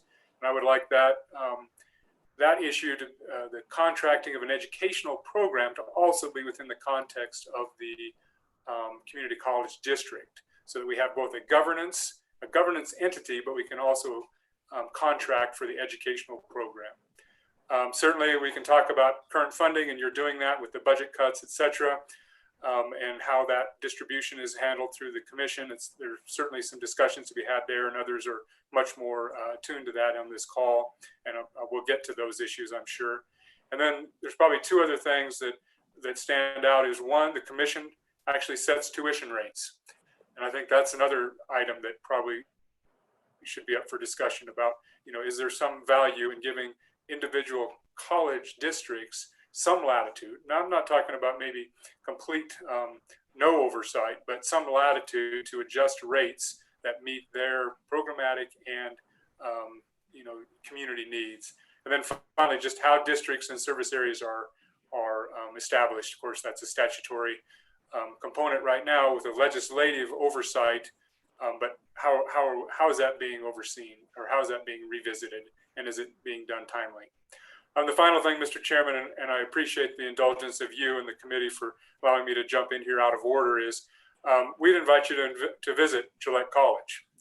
Certainly, Chairman Wasserberger is very familiar with it, as he operates our Boches and knows much about it. But as we're in this discussion and we're engaging with the Community College Commission, we certainly invite the members of this committee to come up also and see what Gillette College is offering, and hear the desires we have to reimagine what we're offering in our own community and how that may actually serve the entirety of the state. So with that, Mr. Chairman, I'll be glad to stand for any questions. Thank you. Mr. Chairman. Questions, questions by the committee. Senator Bebout. Yeah, thank you, Mr. Chairman. Mr. Majority Floor Leader, thanks for that presentation. And there's a lot of reasons why we should consider looking at Gillette having a campus, and I get that. The one question I have is on the mill levies, if the 4 mills is current statutes. So if you decide to give your new proposed college district a benefit of only saying raise 3 mills, what do we do about the other districts? Are you thinking about maybe giving them as well, and then no recapture in those particular areas, or how would you address that? Mr. Chairman, thank you. Majority Floor Leader. Thank you, Mr. Chairman. Thank you, Senator Bebout, Chairman Bebout. So I think, certainly when you get into the recapture and how the money is sent out, the state money are sent out of the commission, that is something I'm still learning about. So I can't speak directly to it. But I know that asking the industry, which is so prominent in my community, to pony up 4 mills so we could get state funding would be, it's a non-starter. It's a non-starter for me. It's a non-starter for the biggest advocates in my community for a community college. So what I would say is if we decide, if there's an interest in changing that, then it's prorated. That we would get a quarter. If we only did 1 mill and everybody else is at 5, we're just a proportion of the pie, not an equal partner in the pie. We'd be proportioned down from the 4 mills to 1. So that would be, I guess, my simplest answer would be, we don't expect the same amount that those other counties would get with their 4 mills. We would expect a commensurate smaller amount. Any other questions for the Mr. Majority Floor Leader?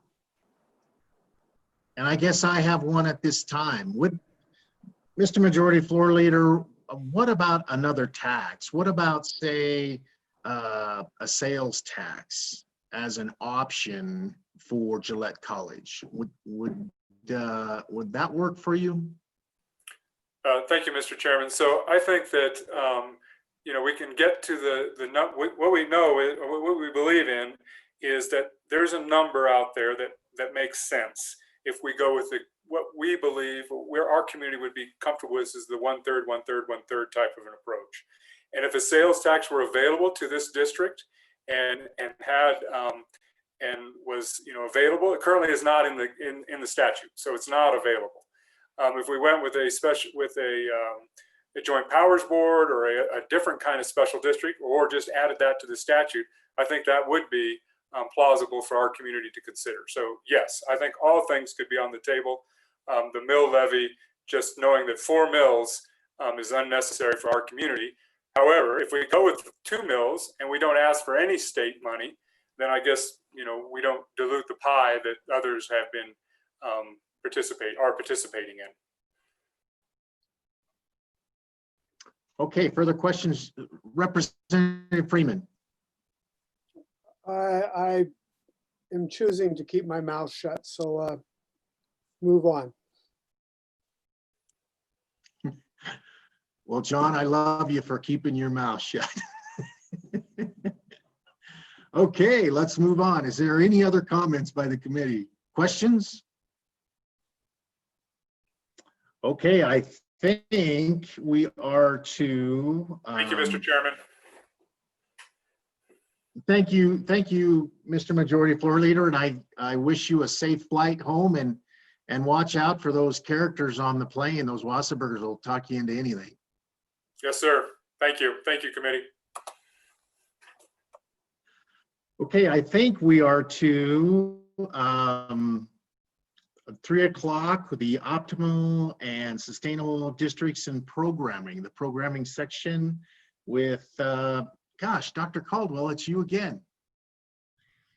Mr. Chairman and members of the committee, I just wanted to step back just for a moment to make sure we do still have the sustainable funding work group topic, as well as the year's request. So of course, it's up to you how you want to proceed, but I'm prepared for those topics. Okay, let's go ahead and go to Dr. Schaefer for the sustainable funding. I think that was his work group, right? Mr. Chairman, that's actually from the commission, but he is absolutely on that work group, and I am trying to find the charge for that so that I can share that. And actually what I've done is shared the, I have shared the outcomes of that.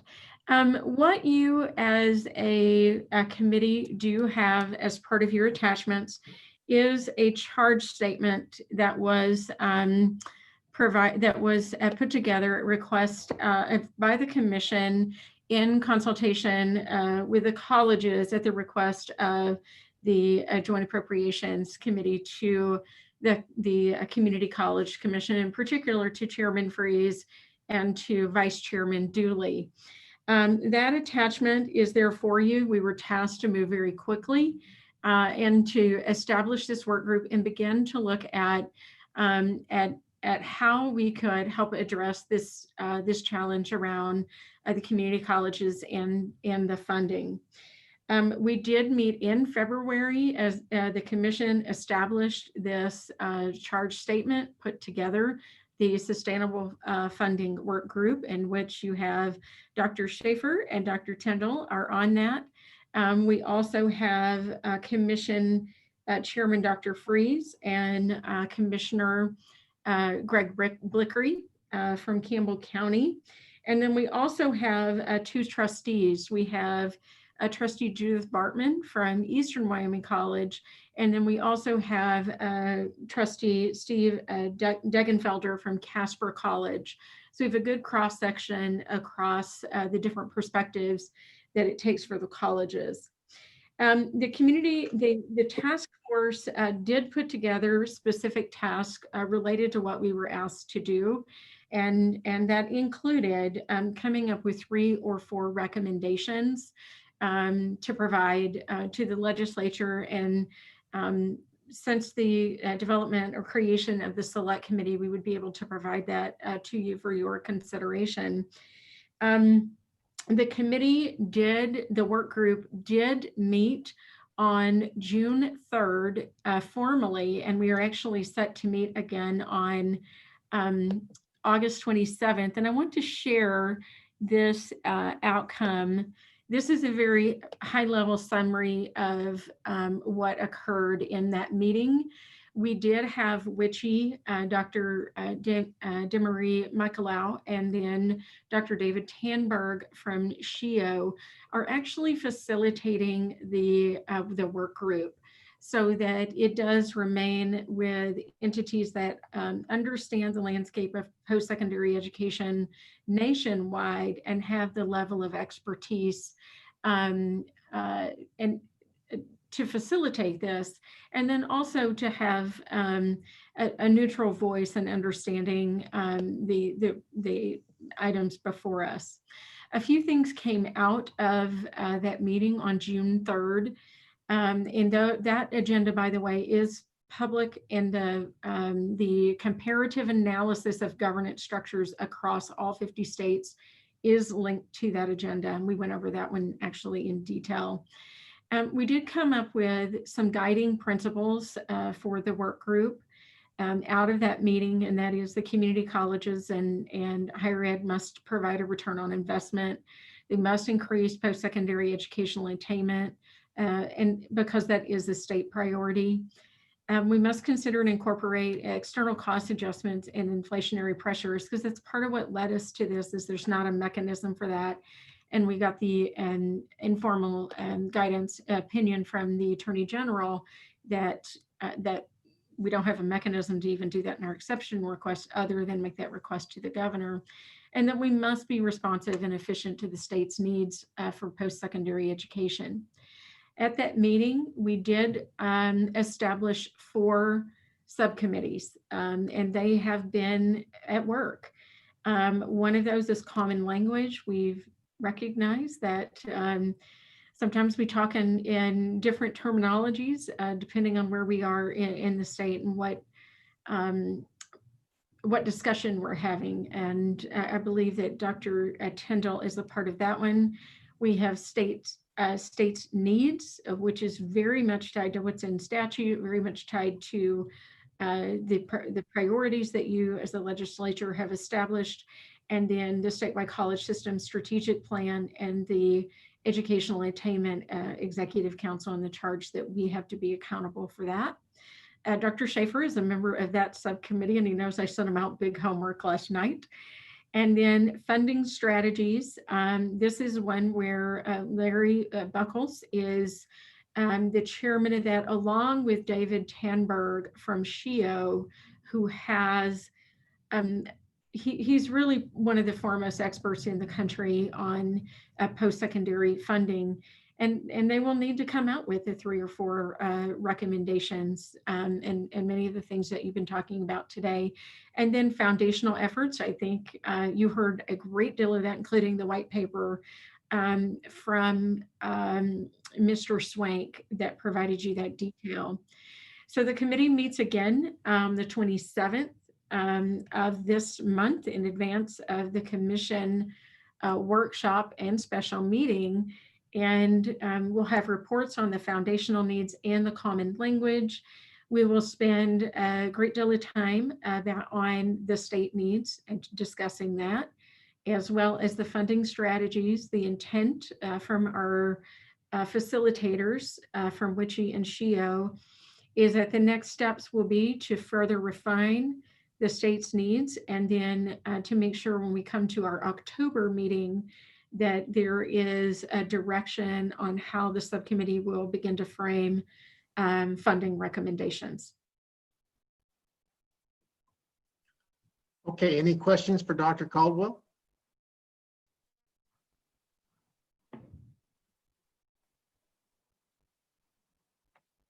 Seeing none, are we ready to move on? Yes, Mr. Chairman, and I am ready to move on, and I'll go ahead and start talking about the CARES and the COVID funding, but I wanted to pause for a second and look to Dr. Schaefer and Dr. Tyndall if they had anything on that one, because I think you're both on 2 subcommittees, if I remember, and Joe, I'm sorry if I put you on 3.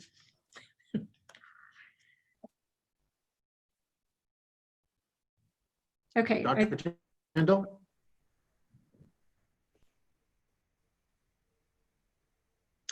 Okay, I think he's good with it, and so is Dr. Schaefer. Dr. Caldwell.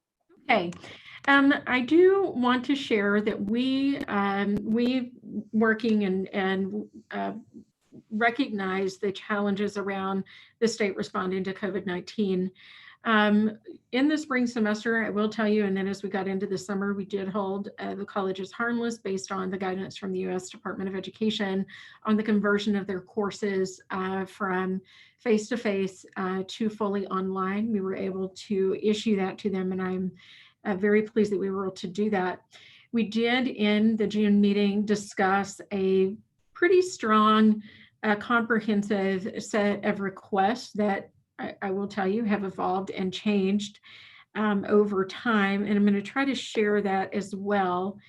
If I can find my correct document, and I may have to rely on Larry to do so. I think I will need to just rely on Larry to do that.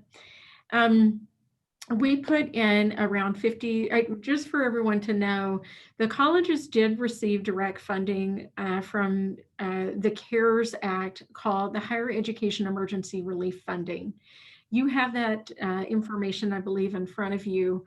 That was about $6.5 million total, in which 50% had to be designated for student grants.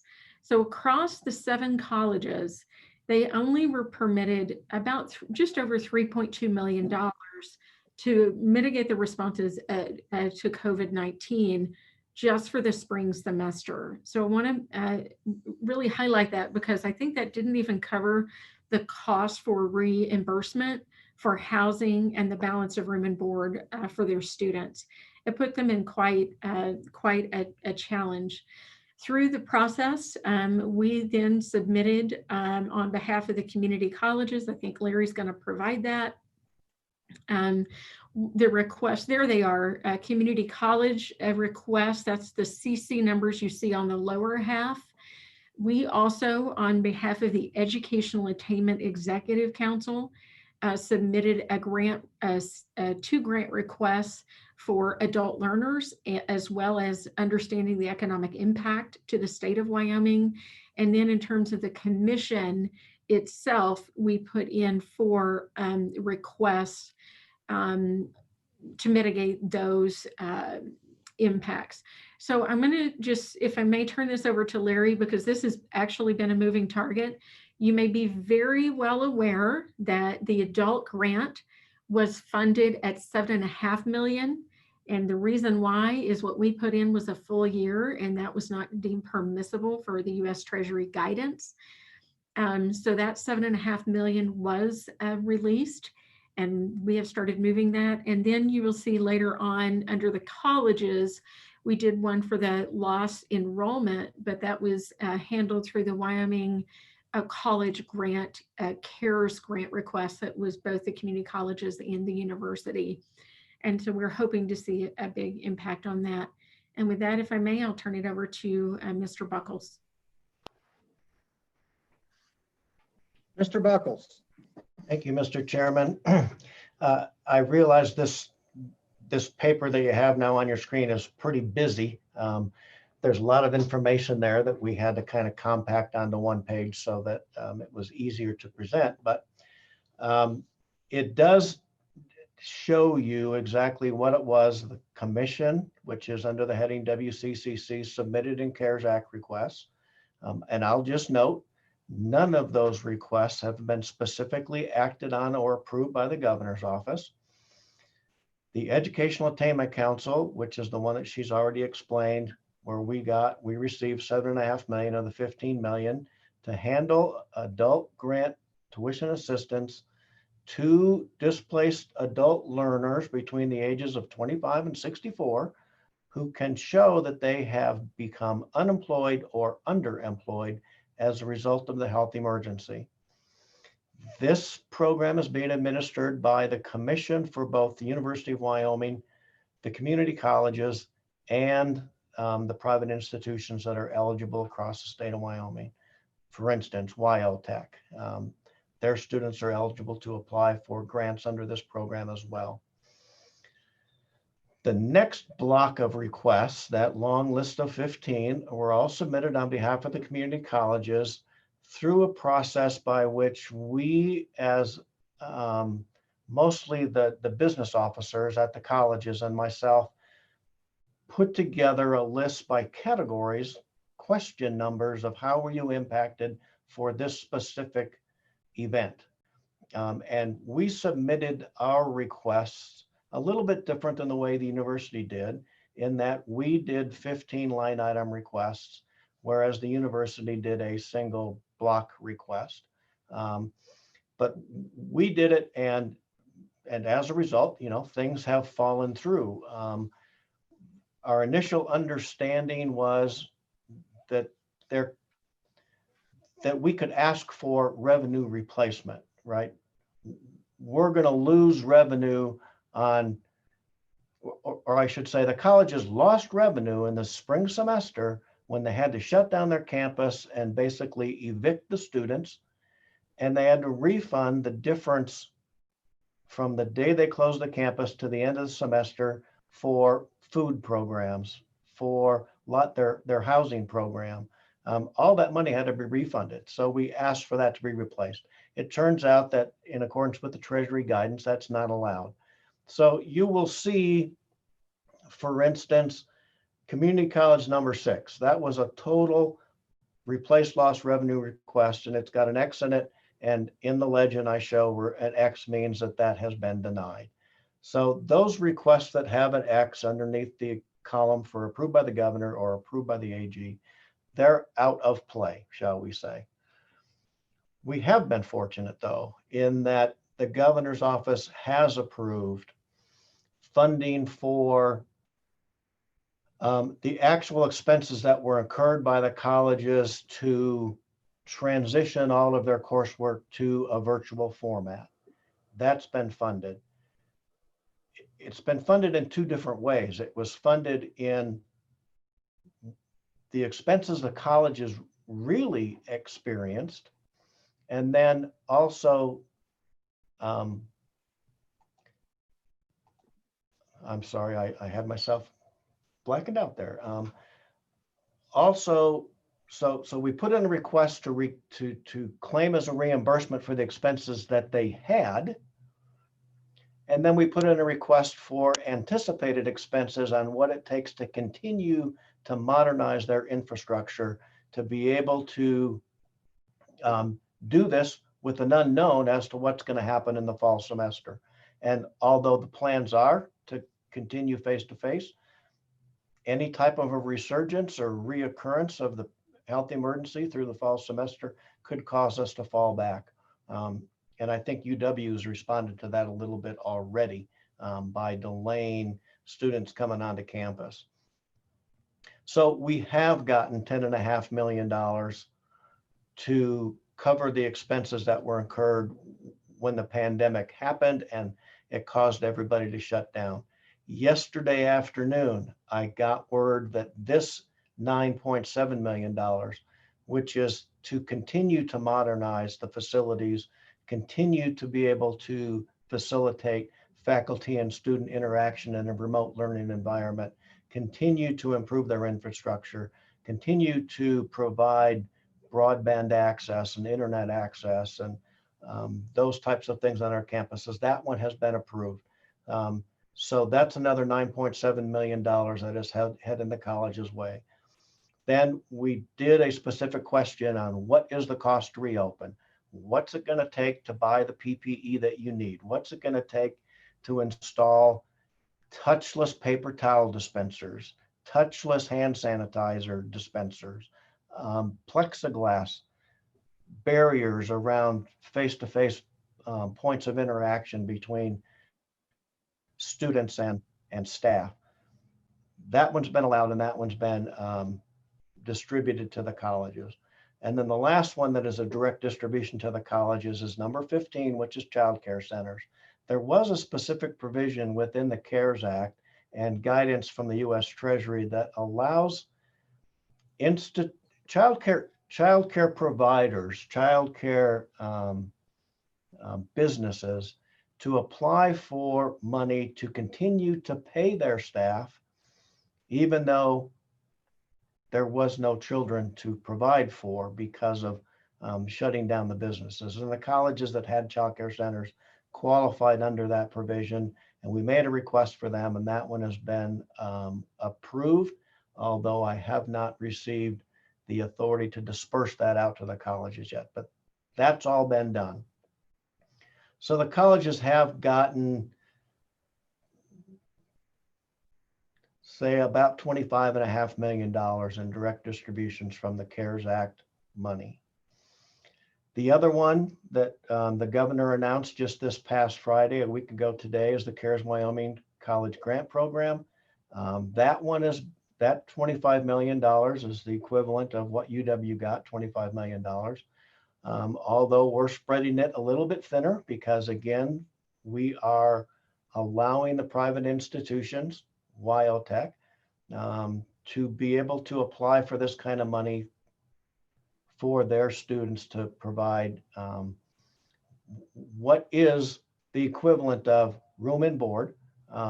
It's really food security and housing security, shoring that type of expense up for the students to alleviate the cost of coming to post-secondary education. That's actually administered within the commission.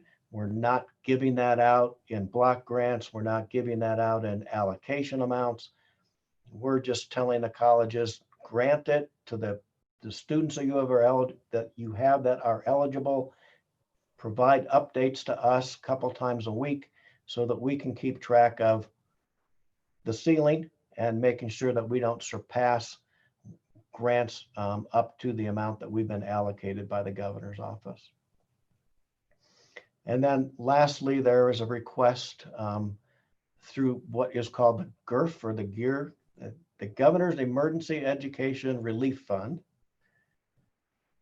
That was a separate allocation outside of the HERF, which you heard Dr. Caldwell talk about a little bit earlier, which was a direct distribution to colleges of which 50% had to be spent on student aid. The governor got an allocation, each governor in every state got an allocation that is a percentage of what that money was. And through the education task force, that task force took applications in from educational entities and made allocations or approved amounts requested. And through that program, the colleges got $1.73 million. And adult education, which is a program administered out of the commission, received $29,000. And that money has been distributed as well to the institutions. And the adult education money will be distributed to help the adult education programs that are at the colleges. There's one at each college, and there is one at Uinta BOCES. Provides them some reimbursement or relief for expenses they realize to convert their programs to a virtual format when the campus is closed down in March. So that's a pretty quick high overview of the funding that's been asked for, the funding that's been granted, and the status as of today.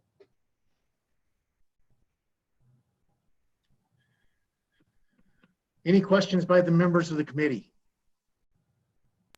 And I have one, Mr. Buckholz. I am looking at your handout. And the question I have is, the Wyoming Community College Commission requested 102 million, almost 103 million.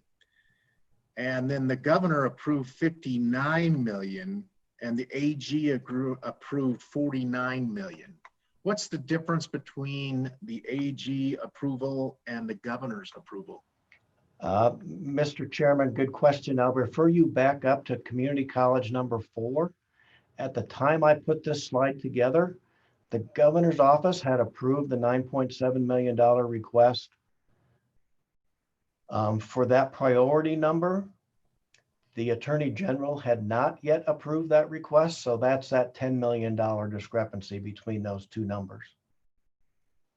Oh, I got it. Thank you, sir. Thank you. Yes, sir. That makes sense. Any further questions by the committee? Chairman? Mr. Co-Chairman. Thank you. Just if you would explain how that's going to be distributed, is that just what funding formula is that being distributed between the colleges? Yeah, Mr. Chairman. Mr. Buckholz. Thank you, Mr. Chairman.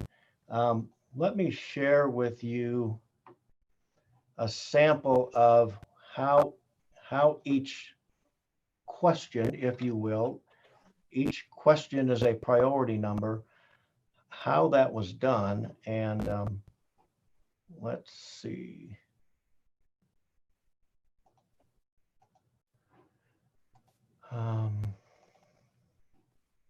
Can everybody see my spreadsheet now that is titled CARES number 7? Yes, we can. Thank you. Thank you, Mr. Chairman. So each college was able to calculate their own need for each question. So what you see here is for each college, what did they spend on overtime pay to respond to the health emergency? And each college has put a dollar figure in. And that is the way that every single one of those priorities has been done. The colleges have come up with what their actual expenses have been up through a certain date, or what they anticipate their expenses are going to be through the end of the calendar year, which is when these funds expire and must be expensed. So that's exactly how it is dished back out to them. Now, the colleges have a responsibility back to the commission to track how they spent every dime that they were given, because the audit responsibility comes back to the governor at the federal level.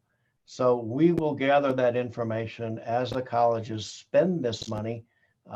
They will track that on individual spreadsheets to ensure that that everything is on the up and up. So, Mr. Co-Chair, is then what part does the commission play in approving or disapproving requested COVID dollar impact funds, like on that spreadsheet you just showed us, before it goes to the governor's office? And is it, you know, and then the other question is, do you have it, is this a race to the 30 million, or are you kind of watching a percentage basis based upon enrollment or whatever, if in fact, you know, if there are more requests submitted than funds allocated, how do you plan to handle that? So that's a couple different questions, if you follow them. Mr. Buckle. Yes, Mr. Chairman, thank you, Representative Nicholas, Mr. Co-Chair. Can I ask for a little clarity first? What did you mean by the race to 30 million? Well, I'm saying, you know, for example, the Representative Nicholas. I'm sorry, Mr. Co-Chair, the block amount for, I think it was 25 or 30 million that came out of the governor's office. And I that's just the number that stuck in my head. I know the total is 59 million, but so it's a race to 59 million in a sense, but that, and then, so, and what's your function in kind of, are you a gatekeeper on the requests that go to the governor? What function are you performing? And then, so I just want to know how this works. Thank you, Mr. Chairman. Mr. Buckles. Thank you, Mr. Chairman. Mr. Co-Chair. The commission had really, I would say, no oversight other than being the conduit for the colleges to submit these requests through the budget department, which ultimately then ended up with the governor and his budget response advisory team to vet these requests, review them, approve them, notify the commission that they've been approved, which then sets in place a requirement that the commission requests a formal review from the AG's office. And I think that is all based on legislation that was passed during the special session for the Attorney General to look at the expenses, look at the types of the expenses, and look at the amount of the anticipated expenses, and to approve those as being in compliance with the U.S. Treasury guidance. Then the B11 happens after that, and we create our spending authority and we disperse it based on how the colleges asked for it, as was depicted in that one spreadsheet that I put up on the screen for you. So follow up, Mr. Co-Chair. And I think I understand that response. Then my next question is, what are the community colleges doing, assuming based upon the most recent data that we're coming out of Congress, that the deadline of expenditures may move out to at least next September or October.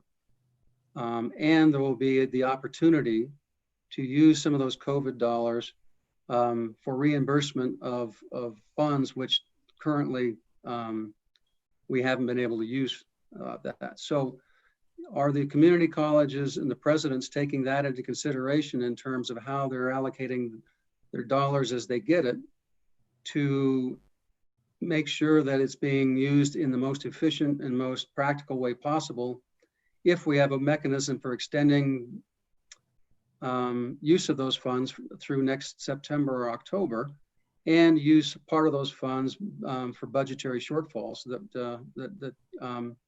that we know that exist, but so far, at least currently under the Treasury guidance, you can't use it for. Yeah, Mr. Chairman. Mr. Buckles. Thank you, Mr. Chairman, Mr. Co-Chair. You know, what has been asked for and what has been provided are expenses that are required right now to respond to the emergency on each one of the campuses. I can't speak to what they might be doing internally to possibly not spend part of this allocation as we wait for HEALS Act or the HERO Act to move through Congress, which has, like you said, Mr. Co-Chair, language in it that extends the use of this funds through the federal fiscal year, which is September 30th of 2021. But I mean, these are real. These are impactful expenses or impactful purchases that the colleges need to make to be able to open up their campuses and to be able to recoup. I mean, some of this is not revenue recoupment, but they spent money when they closed their campuses down. And this provides them reimbursement for those expenses. In some cases, if not all cases, it allows them to possibly restore their reserves. They probably dipped into their reserves to be able to handle some of the expenses that were forced upon them to create the infrastructure that they needed to start to deliver all of their coursework in the spring semester virtually. So they had outlays, and this allows them to be able to put that money back into reserves, move those expenses and those receipts out of their general fund and apply it towards these grants. And so, I mean, that is one mechanism that we will use to be able to track how they spent the money. That also provides us an opportunity to ensure, since every expense has to be backed up by a receipt, that no one expense is claimed more than one time.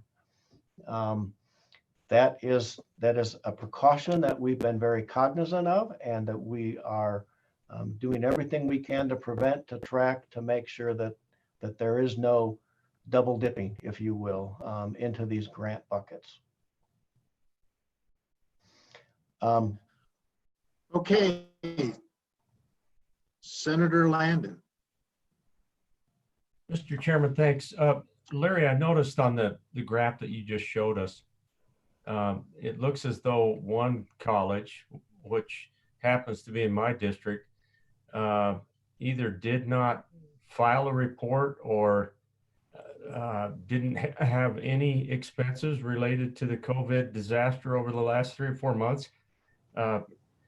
What's your take on the one college being one that didn't do it? Mr. Buckles. Thank you, Mr. Chairman. Senator Landon, you'll note on this particular slide that I showed you, CARES Act number 7, 7 of the colleges are color-coded in red, and the college that you ask about is not. I just haven't gotten their reply yet. And that's why they're not color-coded. That's my internal tracking mechanism to know that I've got the most current information from each one of the colleges regarding this request. If I go back, you can see now this one, this slide right here, this depicts what's going on right now with community college number 7, and it is still being updated. This one has actually been approved by the governor's office for the $3.498 million. When it got to the attorney general's office, the attorney general said, the things that you're claiming are not clearly identified enough for us to make a determination if this is in compliance with Treasury guidance. So would you please go back to the colleges and get dollar figures for these types of expenses? And that's what that is. That other spreadsheet that I showed you with all 7 colleges listed, it's got some refined questions within the question. What did you actually spend on overtime as a response to the emergency? What are you going to spend on temporary help to reopen the campus, to administer social distancing in your dining facility, to have additional janitorial type staff on your campuses as we start to bring students back on? So that's the answer to your specific question. We're refining that request to be able to resubmit to the Attorney General to move that request forward. Mr. Chairman, thank you. Just, I have to say that sounds pretty bureaucratic, but hopefully we'll get the money out there. Thank you. Thank you, Senator Landon. Any further questions by the committee? And I don't. Okay, let's go ahead and move on to programming and districts and service areas. Hey, Mr. Chairman. Dr. Caldwell. Yes, sir. And members of the select committee. I just want to go, I think we've talked about programming quite a lot already. I wanted to just go to the next topic around that, which is the district expansion. We have a couple of different avenues outlined within the statutes, and that really needed some explanation for how they would work, and then what our next steps are to make sure that there is a clear process, whether it's an annexation or the creation or formation of a college district based on the statutes. And I just want to clarify, we do not have rules for these administrative rules for these in the commission rules. However, they definitely do need administrative rules to be able to be administered. We have been working very, very closely with two entities. One is the Attorney General's office to help us find out where those gaps are and make sure that we're being very clear on the information that is here. And then two, with the Higher Learning Commission, having been through the experience we went through with the Bachelor's of Applied Science, we knew that how the state structures its processes can very significantly impact the success of applications into the Higher Learning Commission. They don't tell us what to do. However, if the state process does not meet, is not substantive or does not have a level of rigor, then they do have the ability to summarily reject consideration. And so we want to make sure that we're setting up structures that meet, that have the potential to be successful, and that shows that the state has put into due diligence in putting these together. So we have a couple of things. When this came forward, before I get to that, I do want to mention there were roles in the past, and we don't know why or in what stage between 1992 and now what happened to those rules. And now the Attorney General says, well, they probably need to clean up by this time anyway. Okay, but we're working very diligently to make sure that we have that move forward. I will tell you that on August 27th, we are having a workshop in where we are going over the details of both annexation and creation of a district, including the application process, as well as the anticipation that the commission will act on the emergency and draft regular rules on the 28th, the very next day. We also have the Higher Learning Commission, who will be attending the workshop on the 27th to go through on their end what that means for accreditation, but also the role that the federal compliance plays in how that works. So when this came to us, I believe it was on July 6th, realizing that we needed to move very quickly, we knew we had to have some information documents ready to go. And I have to give kudos to Dr. Moritz, who is on here, and our Chief Operating Officer, Rob Dennis, as well as the Attorney General's office, who in the midst of all of this, trying to reconcile CARES funds and manage budgets and that kind of thing, took the time to help us move forward on that. So we do have guidance documents that are going to be the formation and the basis for the rules. And we have vetted the application through the Higher Learning Commission. We were able to get those out. We had them done on actually July 31st. And I did have the opportunity to visit with Campbell County so that they knew exactly what was coming forward. And I actually went over them in detail with the county administrator there, Carol Seeger, on July 31st, letting her know as soon as the commission had seen them, and if we had any corrections we had to make, we would get them out to them, and we did. Those documents are public documents. They are on the commission website, and we really worked hard to try to put them in a very clear set of processes that helped understand at a very high level what needs to occur and what I'm trying to make sure I'm looking at the right one. for you.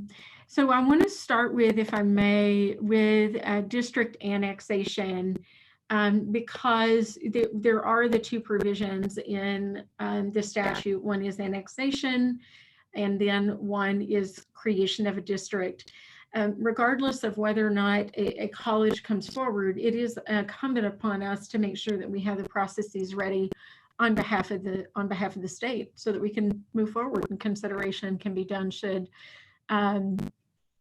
a county wish to proceed.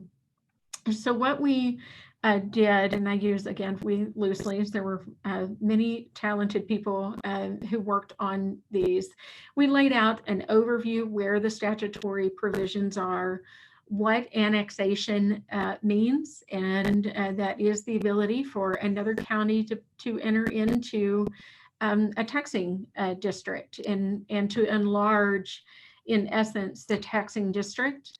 On the annexation, it limits the total number of mills up to 4, cannot exceed 4, but does not require the total of 4. So they can apply 1, 2, 3, or 4 of the mills, depending on how they put that up, how the board takes action on that should it pass. The process that it has to go through, we've laid out very carefully to make sure that it meets the statute, but also all of those source documents that you saw earlier that Mr. Swank went through gave us a lot of instruction on how the intent was from years ago. And we were actually, again, Mr. Dennis was able to reconstruct the prior rules that we had. So he spent a lot of time in the archives. I'll just be clear on that. So what happens is that a county would petition a board of trustees. They can either do that through the county commission or through a petition of the electors, qualified electors of 10%.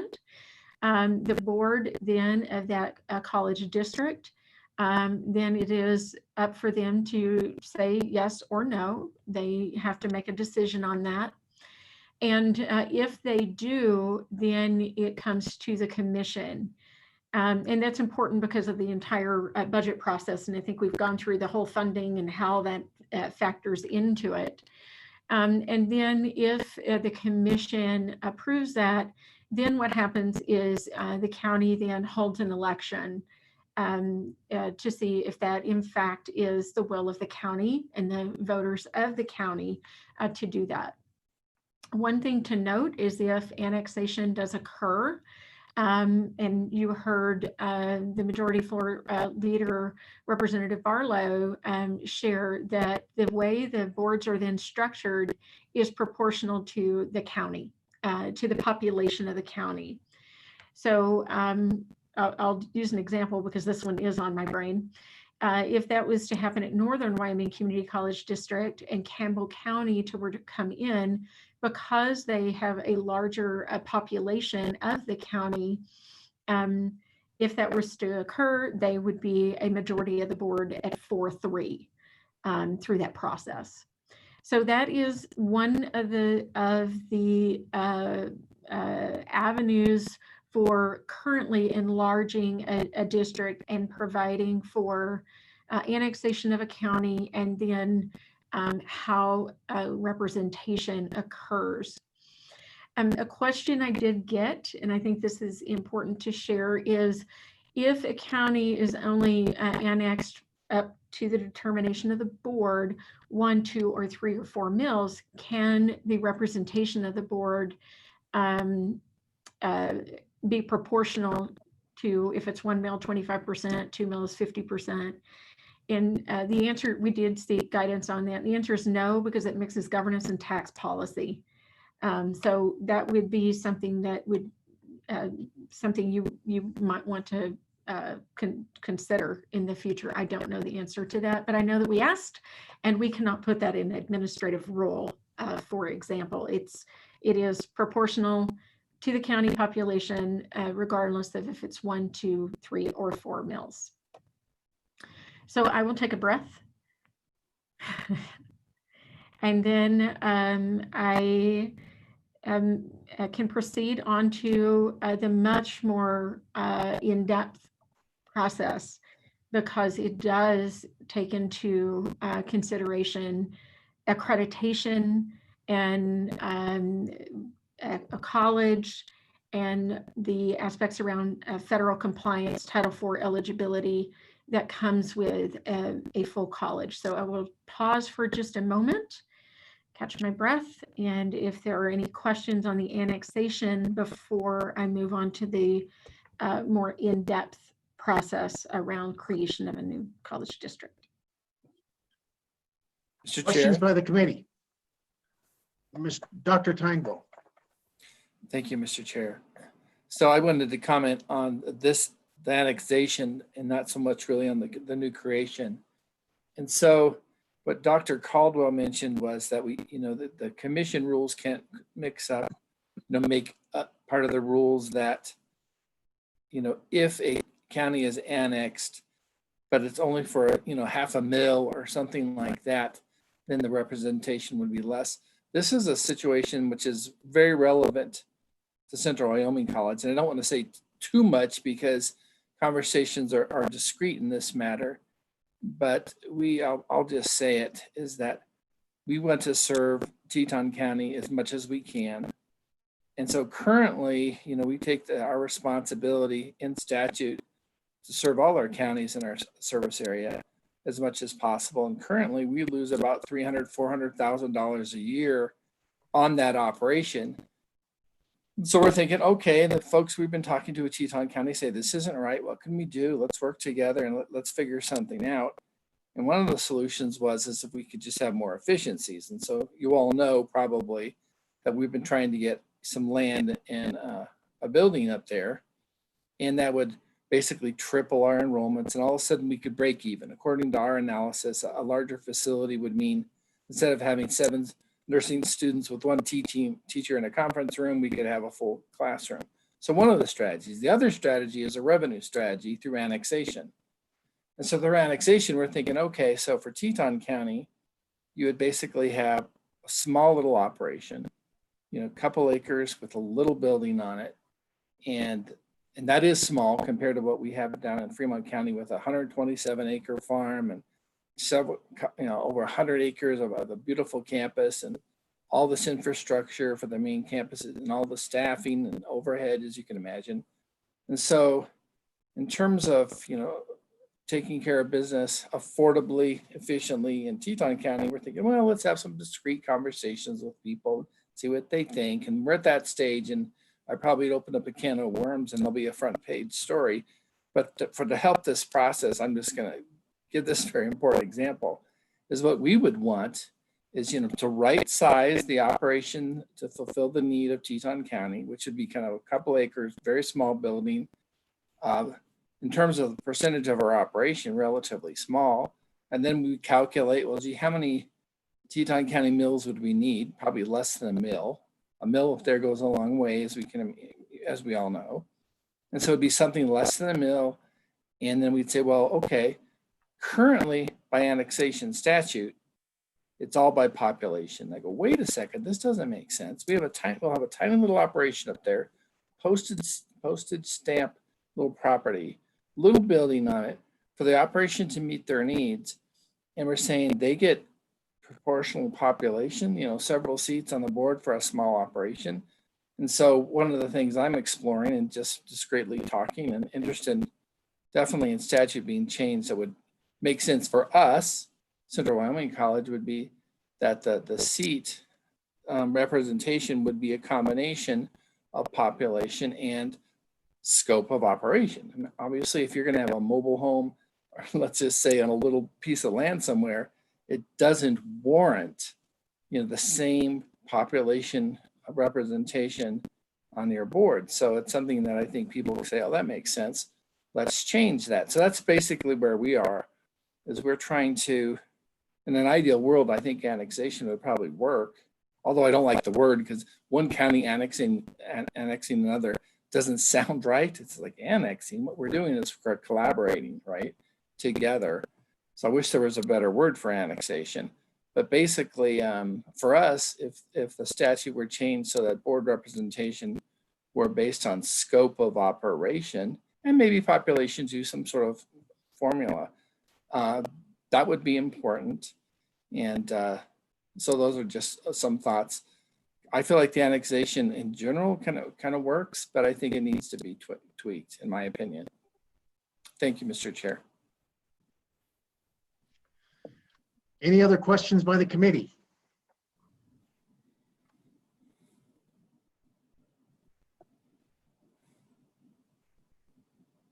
Seeing none at this time, we are ready to move on. I have a question for Dr. Caldwell. So this annexation process is an administrative rule. Should it be in statute? Mr. Chairman. Dr. Annexation. Caldwell. Yes, sir. Annexation is actually provided for in the statute. It's 2118-310. It is a statutory provision.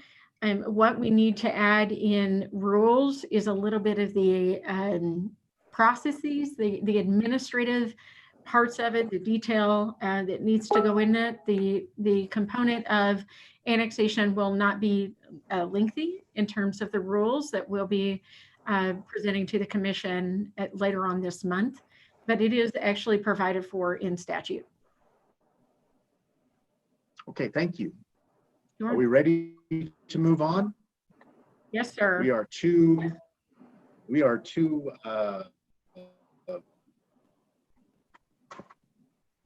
Mr. Co-Chair? Representative Nicholas. Yeah, I just had a question from earlier in the day while we're transitioning. Sandy, you said that there's current enrollment is down 16% and 17% in terms of enrollment and the ETFs, I think, from last year. And I think that we heard that number about a week, 2 or 3 weeks ago, was closer to 20 to 25%. So I just want to make, I'm just wondering when do those numbers change? How does that map out between the community college districts? And have you seen an uptick, or do you anticipate an uptick based upon the possibility of having additional CARES Act funding for some new enrollee students or other students? Mr. Chairman? Dr. Caldwell. Yes, Mr. Chairman, Mr. Co-Chair, Representative Nicholas. So we did see a change, and we have continued to see a change. And yes, we are already seeing impacts related to that funding. Much like what Mr. Moore indicated, we're waiting on that report to come in for us. Where that comparison of 16% and 17% was a week following, where it was about a 22%. The colleges are varying between 4 and 20 some percent on their total impact for what they have. I am myself very curious to see what the impact will be as it has gotten closer to the semester. It is not uncommon for the community colleges in particular to have a bump right before the semester. It was down. That's where the 16% in headcount, the 17% is a point I do want to make, is that what we are seeing is it's not just new enrollees. The students were taking fewer credits, and we know that to be a fact, which is a concern around completion, right? There's a higher level of 15 to finish, is why we do that with the Complete College Wyoming. So it's not only that the new students are enrolling, but it is also that the students that are enrolled take a higher load up to what is reasonably handled by a student. So hopefully we'll have a good answer for that on Monday, but we already know that there is the financial aid offices are covered up with both new students and students who are looking to access these funds. And does each district each college. Representative Nicholas. Thank you for the follow-up, Mr. Co-Chair. Are the openings, in-person classes and whatever COVID steps are being taken, is that being individualized by a program adopted by each community college working with their local county health advisor, or does any of that pass through the community college commission? Did you make recommendations? Have any of the community colleges extended, say, push back openings by a week or anything like that, and how much of it is remote learning versus non-remote? I'm just curious what the spectrum is. Mr. Chairman? Dr. Caldwell. Yes, Mr. Chairman, Mr. Co-Chair, Representative Nicholas. We do have what is called the guidance document and protocol for the college's reopening plans.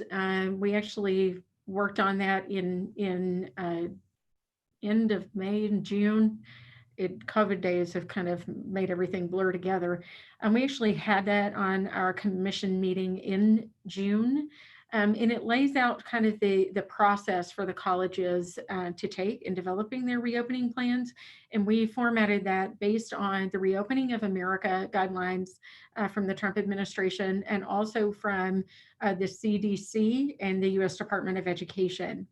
And then from that, having kind of the mitigation, re-entry, and then reopening plans, and then the colleges planning for the ability to have rolling closures. We put those guidelines out there, but then each of the colleges did work with their local emergency management, as appropriately so, because the conditions change or do change in a region. But what they're experiencing in terms of infection rate in their county may be very, very different. And so I'll just compare Eastern Wyoming College and what they may be experiencing and what they're working with the Goshen County health officer might be very different from what Dr. Tyndall experienced in working in Fremont County, and really being cognizant of infection rate in Fremont County, and also in particular the Wind River Indian Reservation. So having to be careful about that. The colleges have adjusted how they are, and I'm talking with a broad brushstroke here. They have adjusted how they are offering that. And we did, again, hold harmless through the fall based on the guidance that we got from the US Department of Education. If a course was planned to be offered face-to-face, and we were able to document that, we don't want to penalize the college for making that change when they're trying to protect their students. So some of the colleges did start sooner, and some of them are doing a phased approach. Some have moved what would normally be face-to-face classes to online. Some are doing what is called a synchronous and asynchronous. So they have asynchronous online, typical online course. They are also offering synchronous online, where they're able to split their classes. For example, they have a Tuesday, Thursday class. Well, half the class comes on Tuesday, the other half comes on Thursday. That allows them to manage the population, the total number of people in the room, and the other half is actually taking the class at the same time online. So they've really been very thoughtful, and all 7 of their reopening plans are on the commission website. We have a dedicated location for that, so that there is a one-stop shop to gain those. And as the colleges are making changes, they provide us the updated version, and we post that on the website. But they change us day to day. I think many of the campuses are going to go to fully online after Thanksgiving, and that sometimes has to change based on what's occurring in their local community. So we can always go to Dr. Tyndall and Dr. Schaefer for their specific examples, but all 7 of those plans are on our website, and you can see every single one of them. They worked with their local county health official, and Dr. Harris, I will share, Dr. Harris has reviewed those as well.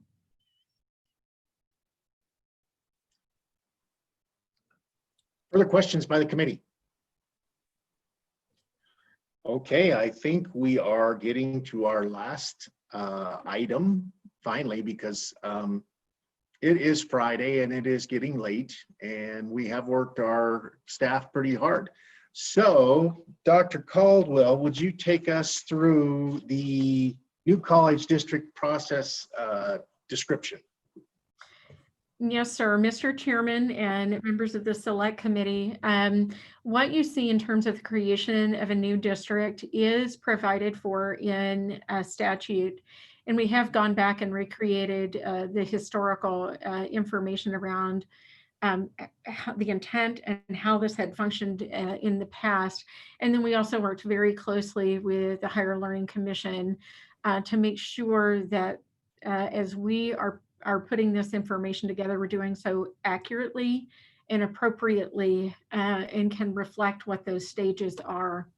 So what we have tried to lay out here is the document that takes through the components that are required in the process, and then the phases within those steps. There is the requirement for approval. That is an important aspect, and that is something that the HLC will look very closely at, is how did the state put in a structure that is really looking at the success and the potential success, including the requirement in statutes for accreditation, which protects the students in terms of transfer, eligibility for competitive play, for athletics, for example, and then the ability for the institutions to provide or to be eligible for Title IV funding, including a Pell Grant, even in state, the awarding of the Hathaway Scholarship, for example. So the process is quite in-depth. I will tell you from initiating the process with approval through accreditation is about a 5-year process. There is what is called an expedited process, which is about 4 to 5 years, if you call that expedited. One thing that I will mention as we go through this is you can use the pathway of annexation as a mechanism to maintain accreditation and build internal capacity while going through the accreditation process in preparation for creation of a new district. We did get that confirmed with the Higher Learning Commission, and that would not require what's called a change of control on their end of it, which is another a process that is very specific around federal compliance for the U.S. Department of Education. So there's these mechanisms. One is approval of the commission, in which the statutes have some specific components and require what is called an application, a proper application that is to be prescribed by the commission. And that's where it really comes into play, to making sure that it covers the components for potential success for accreditation, and doesn't allow for a diploma, unrecognized degrees, and those types of things. Authorization is the next step. It does require legislative authorization, and that would be before an election could be conducted, so that there's not an election and then it gets in front of the legislature, knowing that they have an obligation coming forward potentially for another college and another college district. And so the next step of that, so those, and then if the legislature approves it, then it could go to a county election or counties, if more than one county chooses to work together and to establish a district, which is possible. If that then passes, you have the formation of a district, but then the very next step is the really high bar of the accreditation process. And then this is a very critical step. I'm going to be very clear on that because of the requirements around transferability and the recognition of degrees. and students having the assurances of being able to participate in things like intercollegiate athletics, academic competition, and qualify for federal financial aid. It's an important part.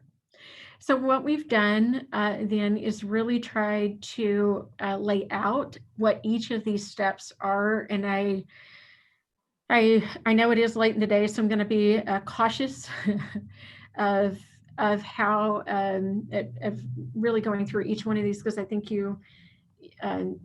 we tried to make it very self-explanatory. A very important component in that first one is the application to the commission. And there are some components, and as you heard from Majority Floor Leader Representative Eric Barlow, we have received some documents from Campbell County. We have not received a full application, which he alluded to in that they had provided some documents, but the application is quite a substantial application process that has been given the okay by the Higher Learning Commission. We will put that into rules. So you have to have the minimum assessed valuation. You have to have the minimum high school and 9 through 12 population. All of that has to be verified. And then you also have to have either, I believe it is either the petition of the electorate or a resolution by the county commission, and that request actually comes through the county commission. And then the component of that would be the application, which I have provided for you. The important component to that is that you have to have what is going to be the internal capacity requirements to be a college. Having the facility is not enough. You have to have, for example, you have to plan for, you have to have a chief executive officer, and in our state we call that a chief administrative officer. You have to have a chief financial officer. You have to have the provisions or plan for a financial aid director. These kind of components have to be considered and built in, or the HLC will never allow them to apply for accreditation in the first place. They'll just summarily kick that out. So the second part of that is if all the documents are received, the application is submitted, and I will tell you that'll be the part that we would be waiting on right now for Campbell County. Then that would go, we have 90 days to complete what is called a needs assessment survey. And that is where you we would contract with an entity, and we are looking right now on how do we at least identify so that we can move very quickly for an entity that could complete such a needs assessment survey that includes the educational planning, that's student services, that's the ability, what is your credential yield rate in the region, what is your business and industry outlook. So we would have that component. We have 90 days to get that completed, which I will tell you is a very tight timeline, but that's what we would be looking for. We would provide that information of the needs assessment survey along with the application from whatever entity was applying for the creation of a district to the commission, and the commission would have to take action.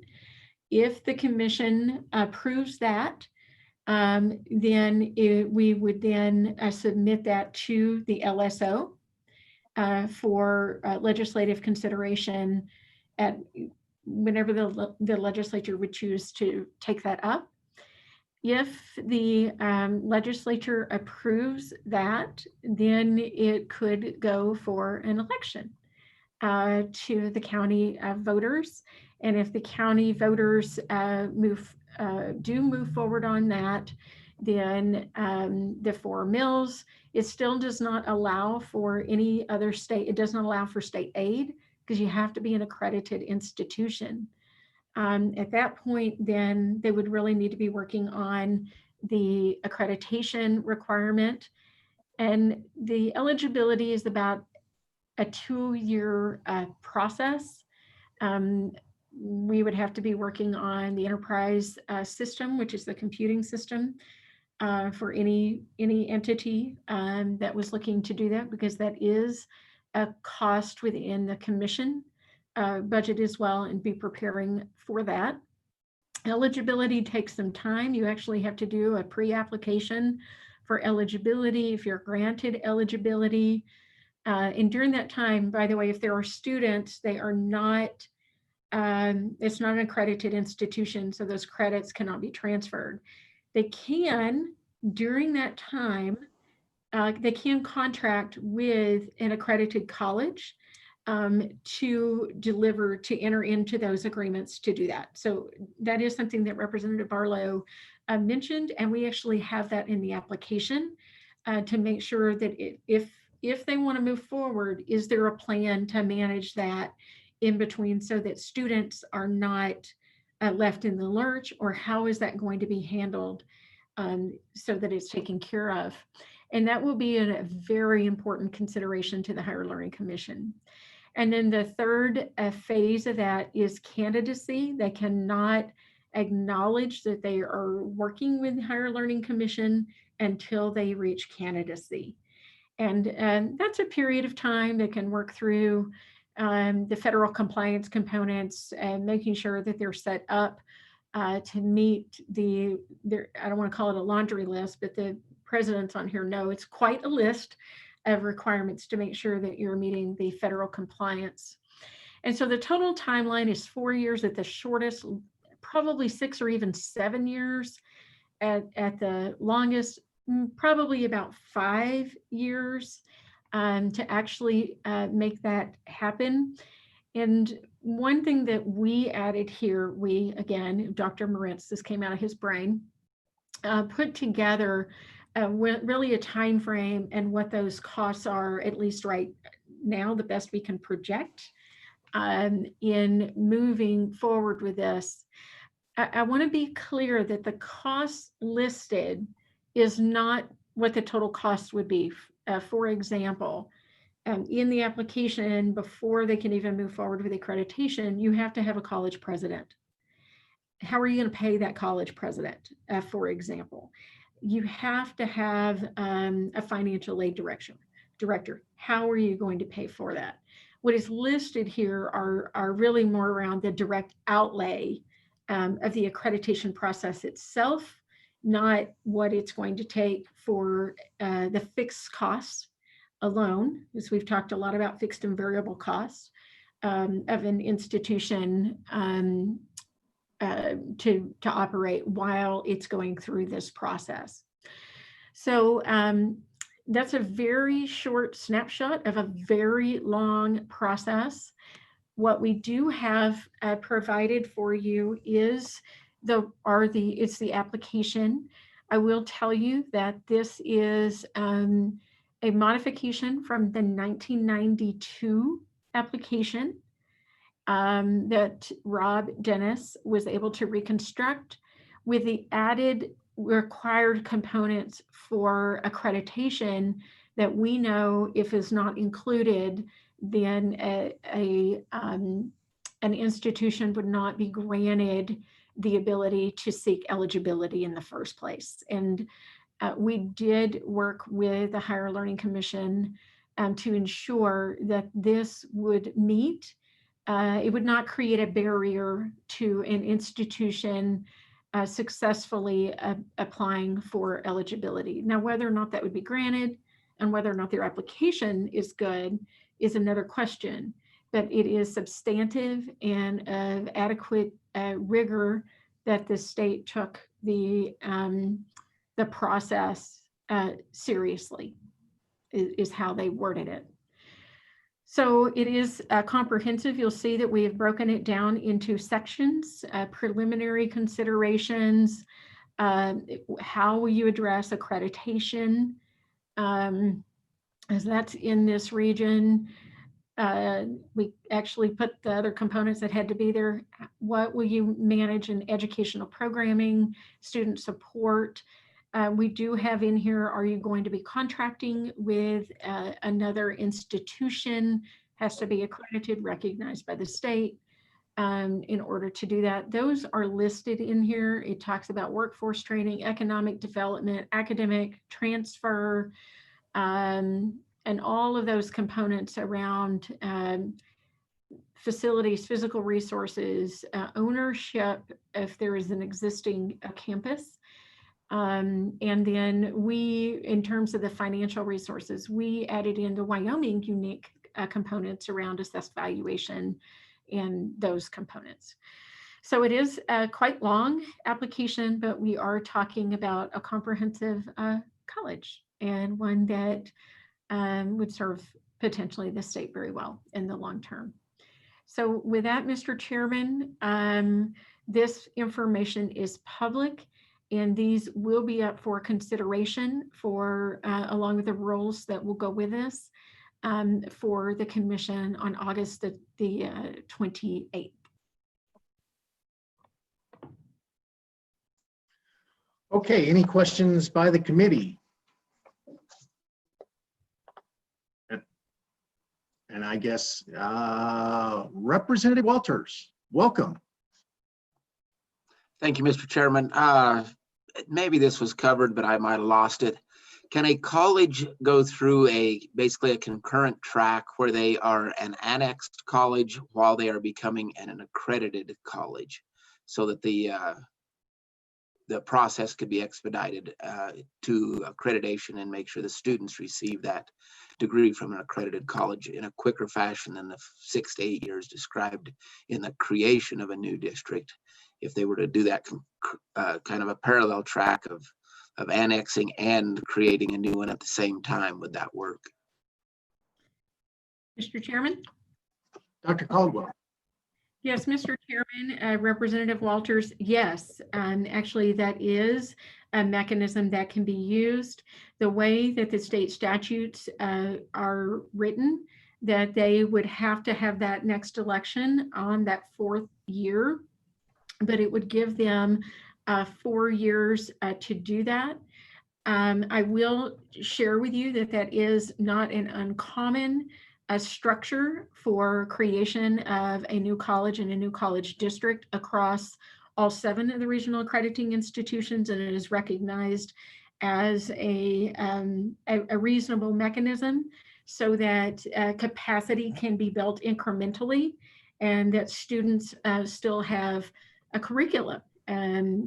For example, that curriculum can actually be imported into the new campus and adopted, and then our statutes say that it has to happen on the 4th year. There's no leeway on that, but it absolutely can be done, and it is a structure that is used nationwide.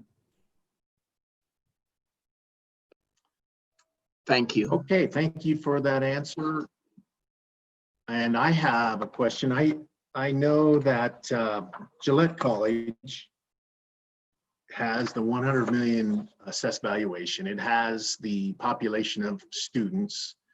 And I can't remember what the third one is, but it has that. It also has financial aid. It has, or it did have interscholastic athletics. Its students have been able to transfer credits and certificates and degrees to other institutions of higher education. And then also it allows for professional licensures. And I believe that Gillette College is also accredited. Would it qualify for the early initial accreditation process? I mean, since it's already accredited and it's done all those things, can it be on the fast track? Mr. Chairman? Yes. So there's Dr. Caldwell. The short answer to that is no, because it is an extension campus of an accredited institution. And so that is owned by Northern Wyoming Community College District under Sheridan College. So the financial aid, for example, is all under what is called the OPID number for Sheridan. Now, in the process of if they wanted to go through the annexation, or if they wanted to contract, so if the annexation, they would be able to create all of those because they don't have them. There's not a financial aid director, for example, at Gillette. and they would have to they would have to hire that position. The curriculum is actually Sheridan College's curriculum. Now they could port that over and potentially get that in under the 5 years, but it is not a recognized college. It is an extension campus of Northern Wyoming Community College District, Sheridan College. Okay, any further questions by members of the committee?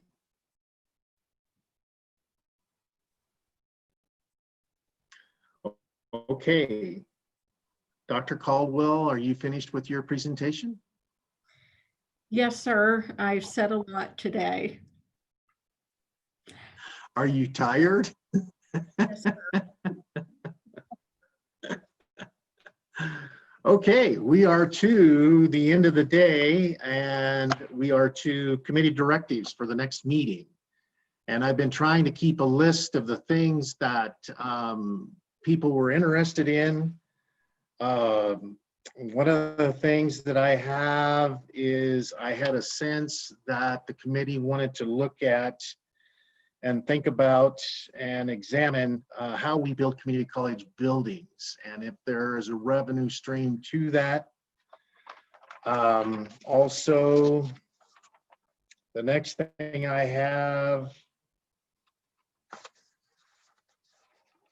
was Senator Bebout's discussion on the Ferrari report. And I believe that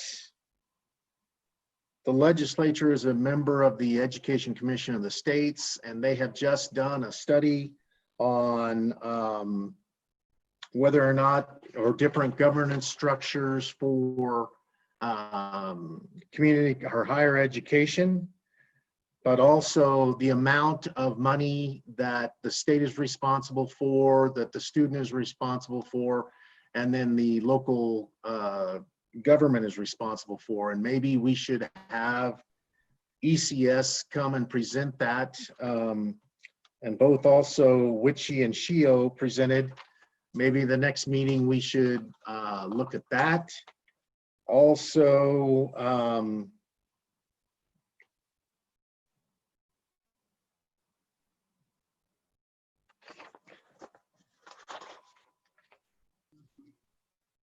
the question of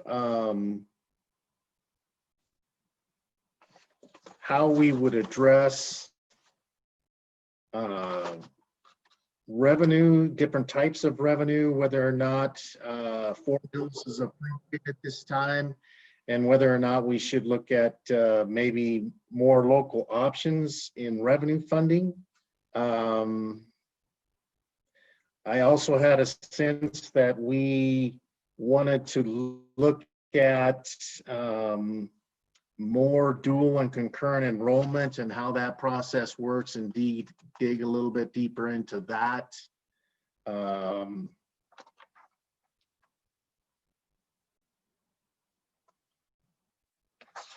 I believe I also had a sense that the community, that the committee would like to maybe ask for a letter to be written to the University of Wyoming and signed by the chairman. But also I would ask that we have our joint appropriations chairman, Representative Nicholas, and also Senator Bebout, and make a request on how exactly transfer of credits is taking place and the issues that Representative Nicholas brought up at that time. And those are the things that I kept notes on. There may be other issues to address. Well, one of the things that I would like to suggest is I think that our next meeting would be a hybrid meeting. We could host at Gillette College, and at that time, I would think that maybe we should have the Campbell County Commissioners present their issues about Gillette College and Gillette College be a part of that. And so, and then finally, we need to set a date to work all these things. And are there other suggestions or disagreements with the things that I tried to keep track of? Members of the committee. Senator Anselmi Dalton. Thank you, Mr. Chairman. I was just curious, in speaking with our, and just thinking about this issue, I guess, as we came into it, some of the places don't have the mill levy, and yet they're, say, maybe Evanston, to support the community colleges. Are we going to look at that and say, if you have this many people, should we be spreading out the mill levy across the state? I think maybe you said that initially. I just want to make sure we're going to try to touch on that.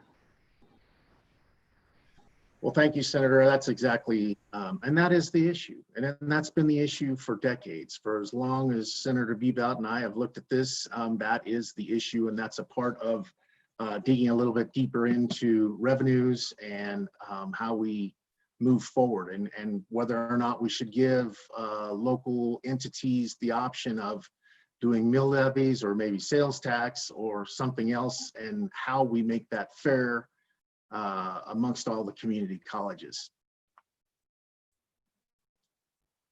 Senator Landon.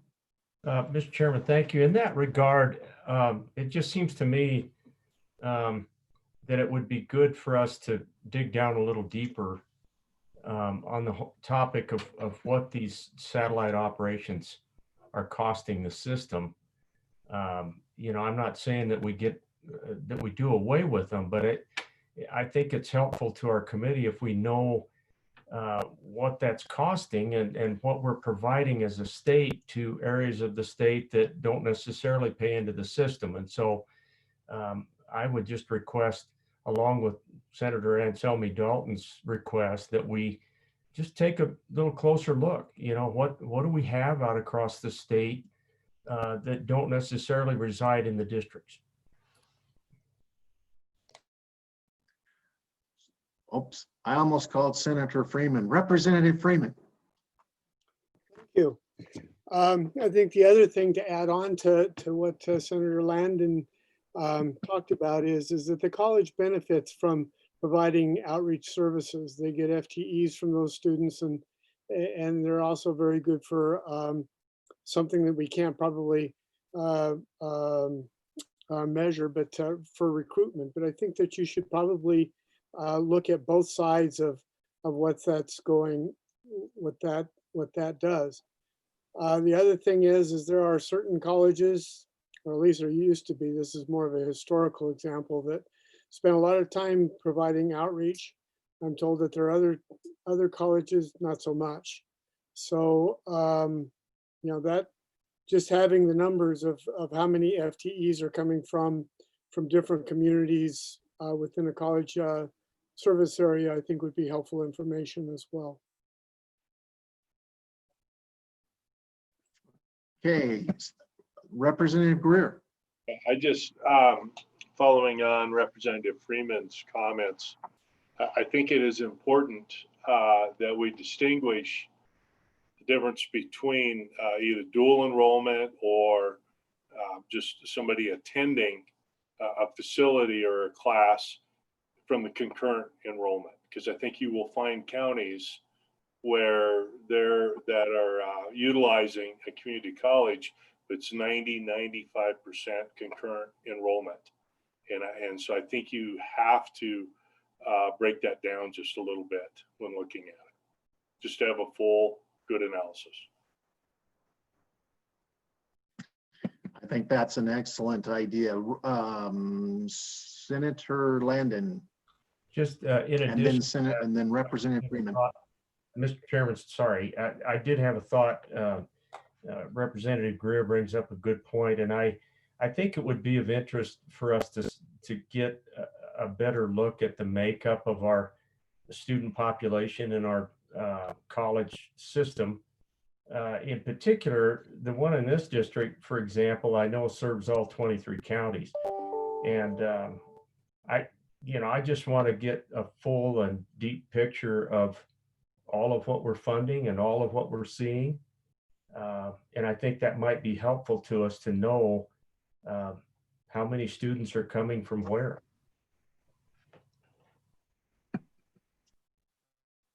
Representative Freeman.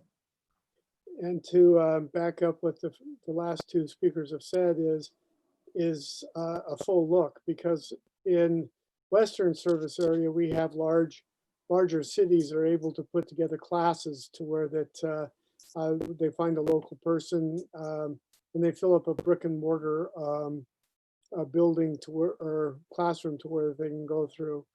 And that's an important distinction also, I believe. I had something else, but it spaced me at this time of day. Mr. Co-Chair. Thank you, Mr. Co-Chair. Yeah, I'm just was working through my list a little bit. I think we'll probably want to get an update from the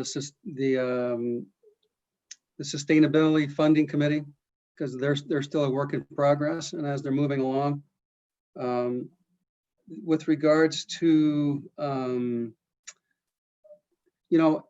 I think the chances for that the community colleges have another budget cut are very realistic at some point in time. And given that, I think it's important to give the community colleges and the communities an opportunity to talk about what their actual impacts are and benefits to the community. So I'd like to know how many employees there are in each school district, what their wages are. It's just a breakdown of salaries, and what part of the community they are in essence. I mean, if for example, if Torrington lost its community colleges, what would that impact be? And what it would be to the community and the surrounding area? And what's it worth to us to make sure that that doesn't happen, or at least if it does happen, or if we make more draconian cuts, we know exactly what the impact's going to be and understand it before it happens. I would like a description of all the satellite offices and know how many of the employees are employees of those satellite offices versus the main offices, and the number and type of students served in both the regular office and the satellite offices. I think we need to have a distinction between the accredited classes and the non-accredited classes, and the cost benefits, and whether or not we should be more addressing accredited classes in terms of, in other words, establishing priorities to some degree, since we're providing 70% of the funding. It seems to me that at least we ought to have some input on that, in terms of what those budget cuts are. To me, a good example of that is the cut of $2.5 million that was made in the current funding model, which is a program that we just created last year and we funded because we wanted it. And the idea that the community colleges will come in and try to save $2.5 million, I think is something that we should address. And so we ought to be able to, if we want to address that, we should address that to the commission at our next meeting. If we think that's where that cut should be, or if we have a position on it, I think we need to address it. And similarly, if there's another 10% or even another 10% after that cuts, then we should have some direct impact on where those cuts might be in a status, if we want to establish a priority list on it. I think we're going to need a little more information, obviously, an update on the COVID virus impacts, particularly after the campus is open, and what those real costs are. And then we probably will need an update from LSO on the COVID dollars and where it can be spent and can't be spent. And then we have that then directed particularly towards community colleges, and how they can use the funds that have been allocated towards them when we meet next time. And then Thank you, along Mr. Co-Chair. our previous request of, I'm sorry. And hopefully, Sandy, we can get those updated numbers that we asked for that go back past 2001, like Senator Bebout asked for, and have it incremental through time. So those type of issues. Okay, Further comments by the committee? Senator Bebo. Yeah, thank you, Mr. Chairman. All good comments and all good things we need to be looking at. The last thing is we look at these satellite services, and I think that Senator Landon or Representative Freeman, whoever asked to have a really good detailed analysis of that is very important. And it seems to me that if these services cost a lot and the one county's got the 4 mills, the other county doesn't have it, you know, that might be a way if we're going to do some reductions where I would like to see it rather than they're going into some of the existing colleges that step up, do the 4 mills and do all that. These satellite services, maybe there are areas where we really should look at reducing those. But however, that becomes problematic because there's a lot of brick and mortar in there. So we need to see what that is. So that might be something to consider as well. That's all I had, Mr. Chairman. And then I believe next was Representative Freeman and then Representative Walters. Thank you, Mr. Chairman.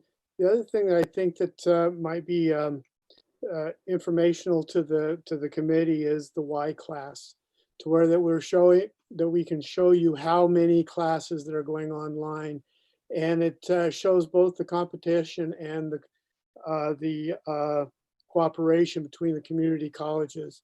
I know that I've directed many students to go to Y class because the class at Western has been closed, and they may find a class at Eastern or some other place like that.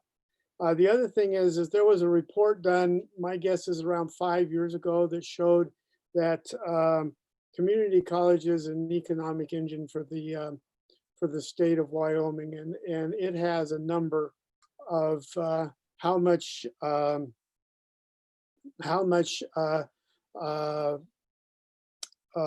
benefit it is to the state of Wyoming. The other thing I think is important to know is that how many of the students that we educate at community colleges stay within the state of Wyoming. And I think that information is out there, but I think that the committee should look at that. And I think that it kind of, what I hope that it shows is that the community college is definitely improving our economic ability through its workforce development and educational programs. Thank you, Mr. Chairman. And I think that would be a great idea if we could provide that study to the committee. Representative Walters. Representative Walters, you're on mute. you're muted. There we go. There you go. Thank you. Thank you, Mr. Chairman. For Dr. Caldwell or Mr. Buckholz, going back to the presentation earlier in the day regarding the reductions, the 10% reductions the community colleges are taking, and doing it in the 10% in your health insurance category.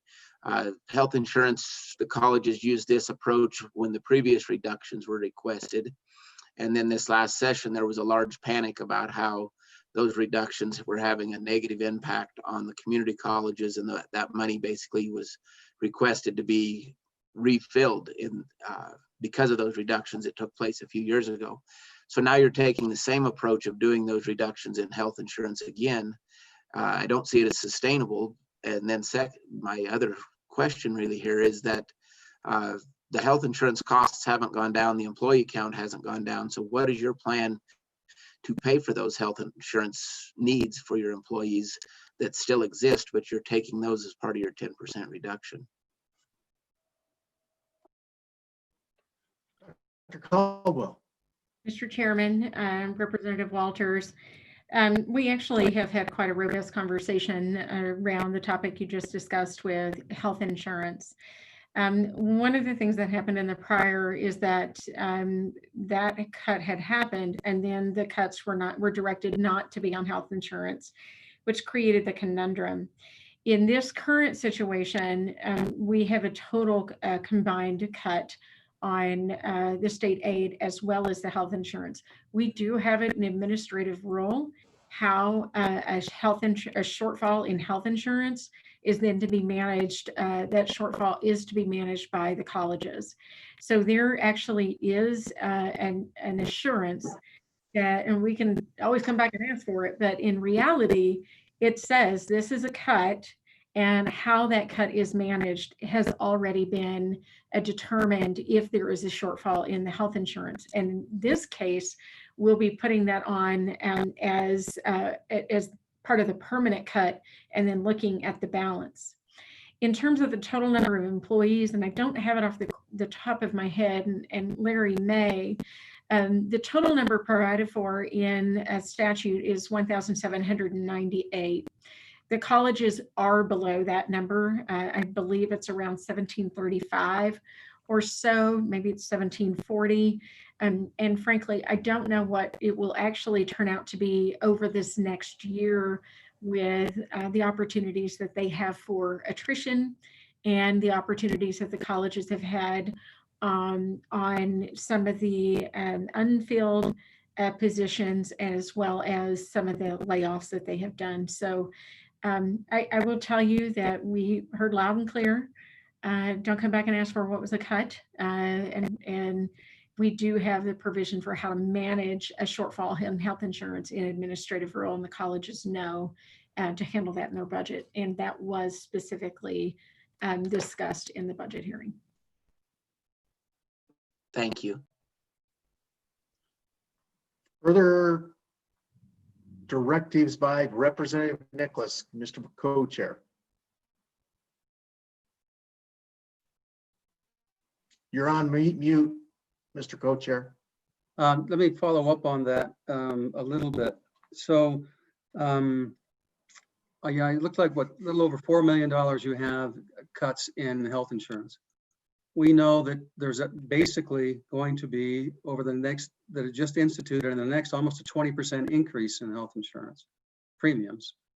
And so the one thing that we haven't heard at all really today from the community colleges is, are you anticipating reductions in force?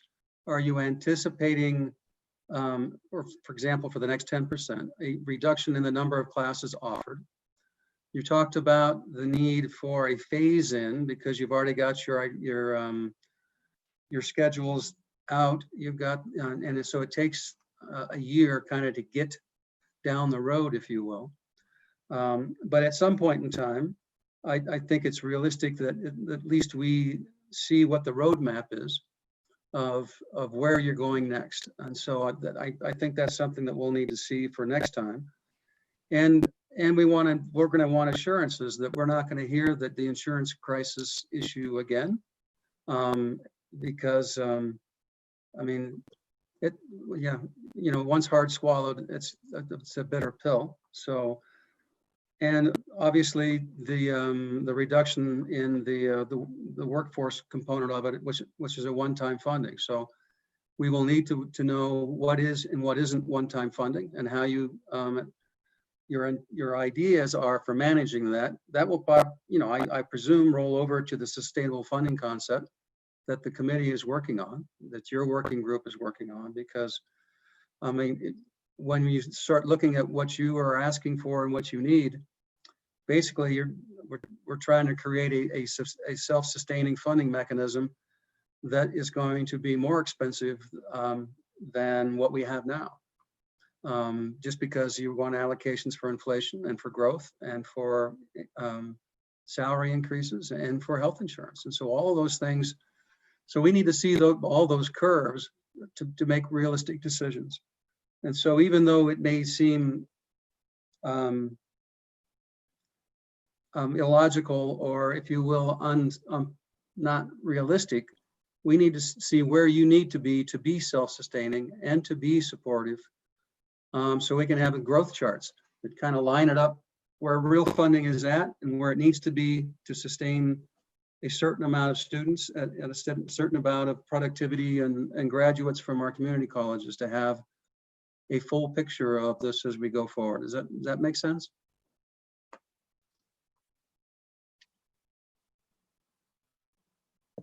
Dr. Caldwell? Mr. Chairman and Mr. Co-Chair, Representative Nicholas, in terms of the commission, a component of that, that will be the total amount of funding that they receive for the reimbursement of the insurance premium pool. And so once it's dry, it's dry. We do project that.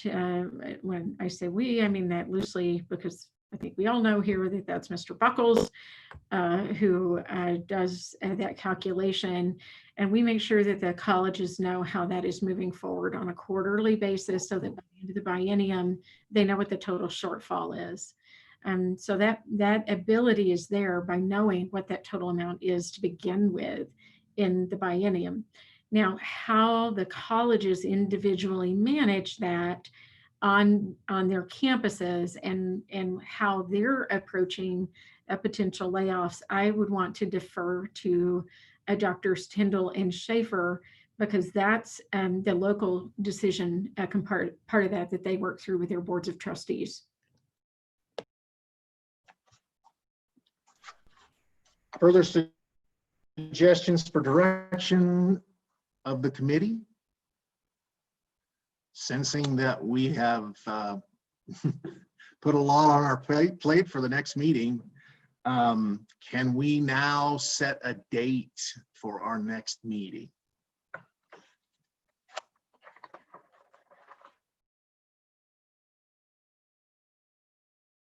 Michael and Anna and Dr. Caldwell, just and Joe, in terms of timing, and putting together the information that we've asked for and assimilating that and distributing that information, realistically, I mean, when can you have you be ready for us?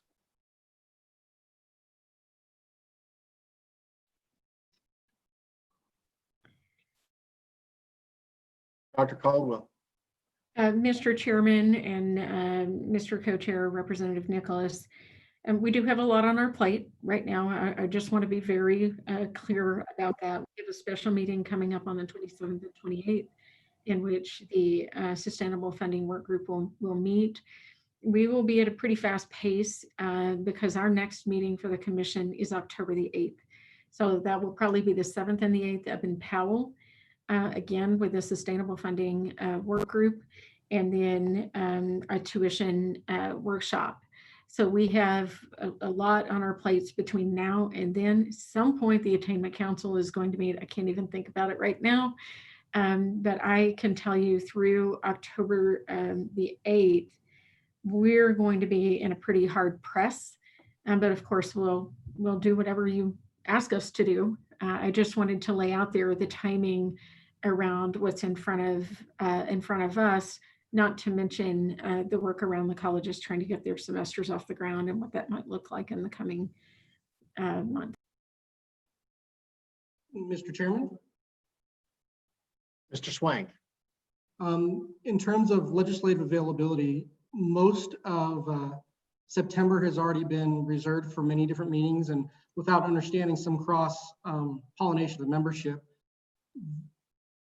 And in terms of the volume of requests, I believe we'd probably be looking at the first or second week of October at the earliest. So that would be the 7th and 8th of what Dr. Caldwell talked about as a Wednesday, Thursday.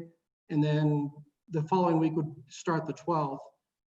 Once you get past that, there are meetings and preparations for appropriations and several other committees at the end of October. But I thought I'd mention that for availability.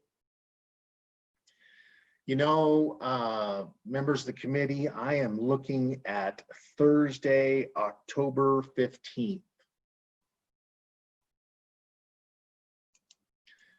Thumbs up. 1, 2, 3, 4. Representative Greer. Why don't we do the 5. 16th? I can just stay at the ranch. What's that? Just do the 16th so I can stay at the ranch. You know what? Let's do that. How about October 16th? In Gillette by hybrid. Everybody, looks good for everybody. Okay. October 16th. It will be an 8:30 start. And if you do not want to come to Gillette, we will hopefully be able to do it by Zoom and by on-site. And so actually the night before, we will have dinner at my house at 6 o'clock, and I will provide that information at a later time. Does that work for everybody? Mr. Chairman? Who's talking? Anna to had her me? hand up, I think. Mr. Swank. I'll defer to Anna first. Ms. Mumford. Thank you, Mr. Chairman. I was just going to Ms. say Mumford. The Management Council policy is still asking for remote meetings. So with your permission, we'll go ahead and draft a letter from you and Chairman Nicholas to request a hybrid meeting, and we can start planning for that. Okay, thank you so That sounds much. good. They don't follow the rules in Gillette.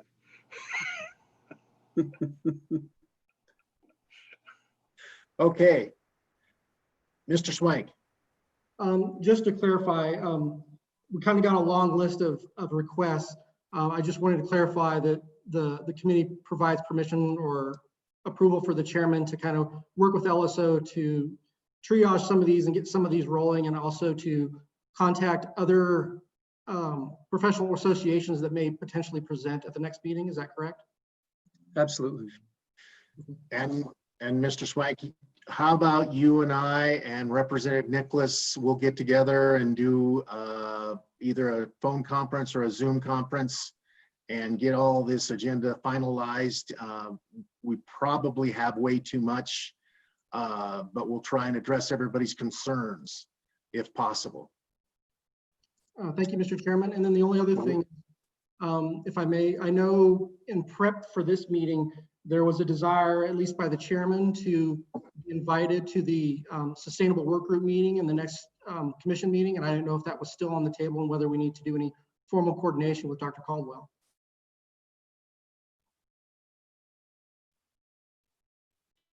Mr. Co-Chair? Well, I would think that, yeah, we would welcome, obviously, members of those committees to be present. And my guess is that Jeff will have a stake there too. It will be Wasserburger beef. Thank you, Mr. Chairman. Representative Freeman. I was just going to make a simple request that as this information comes forward, if we could get it in small chunks instead of one big one at the end. So, Mr. Co-Chair. Okay, we will do our best. Mr. Co-Chair. Representative Nicholas. I just want you to know that in 2 days, Eli's mother will be 100 years old, and she's having a virtual birthday party. So go, Desi. Congratulations. Congratulations, Senator. Yeah, thanks all That of is you. really cool. I will. She loves the Wyoming legislature, and I will pass it on that that all of these people here wished her a happy birthday. She'll really appreciate that. Thank you. That'd be great. Okay, anything else? members of the committee, are we? Lastly, I would like to thank just an incredible staff for all the work that they've done. Michael, that white paper you wrote was, and I lived it. I read all that stuff, and so did Senator Bebout. You did a great job with that. Anna, thank you so much for all your time. Dr. Moritz, thank you. Joe Schaefer, thank you so much. Dr. Tyndall, thank you. And most of all, I'd like to thank Wyoming's workhorse, and I think that's Dr. Caldwell. So thank all of you, and thank all of you members for doing this. And as of right now, we are adjourned. Thank you very much, committee.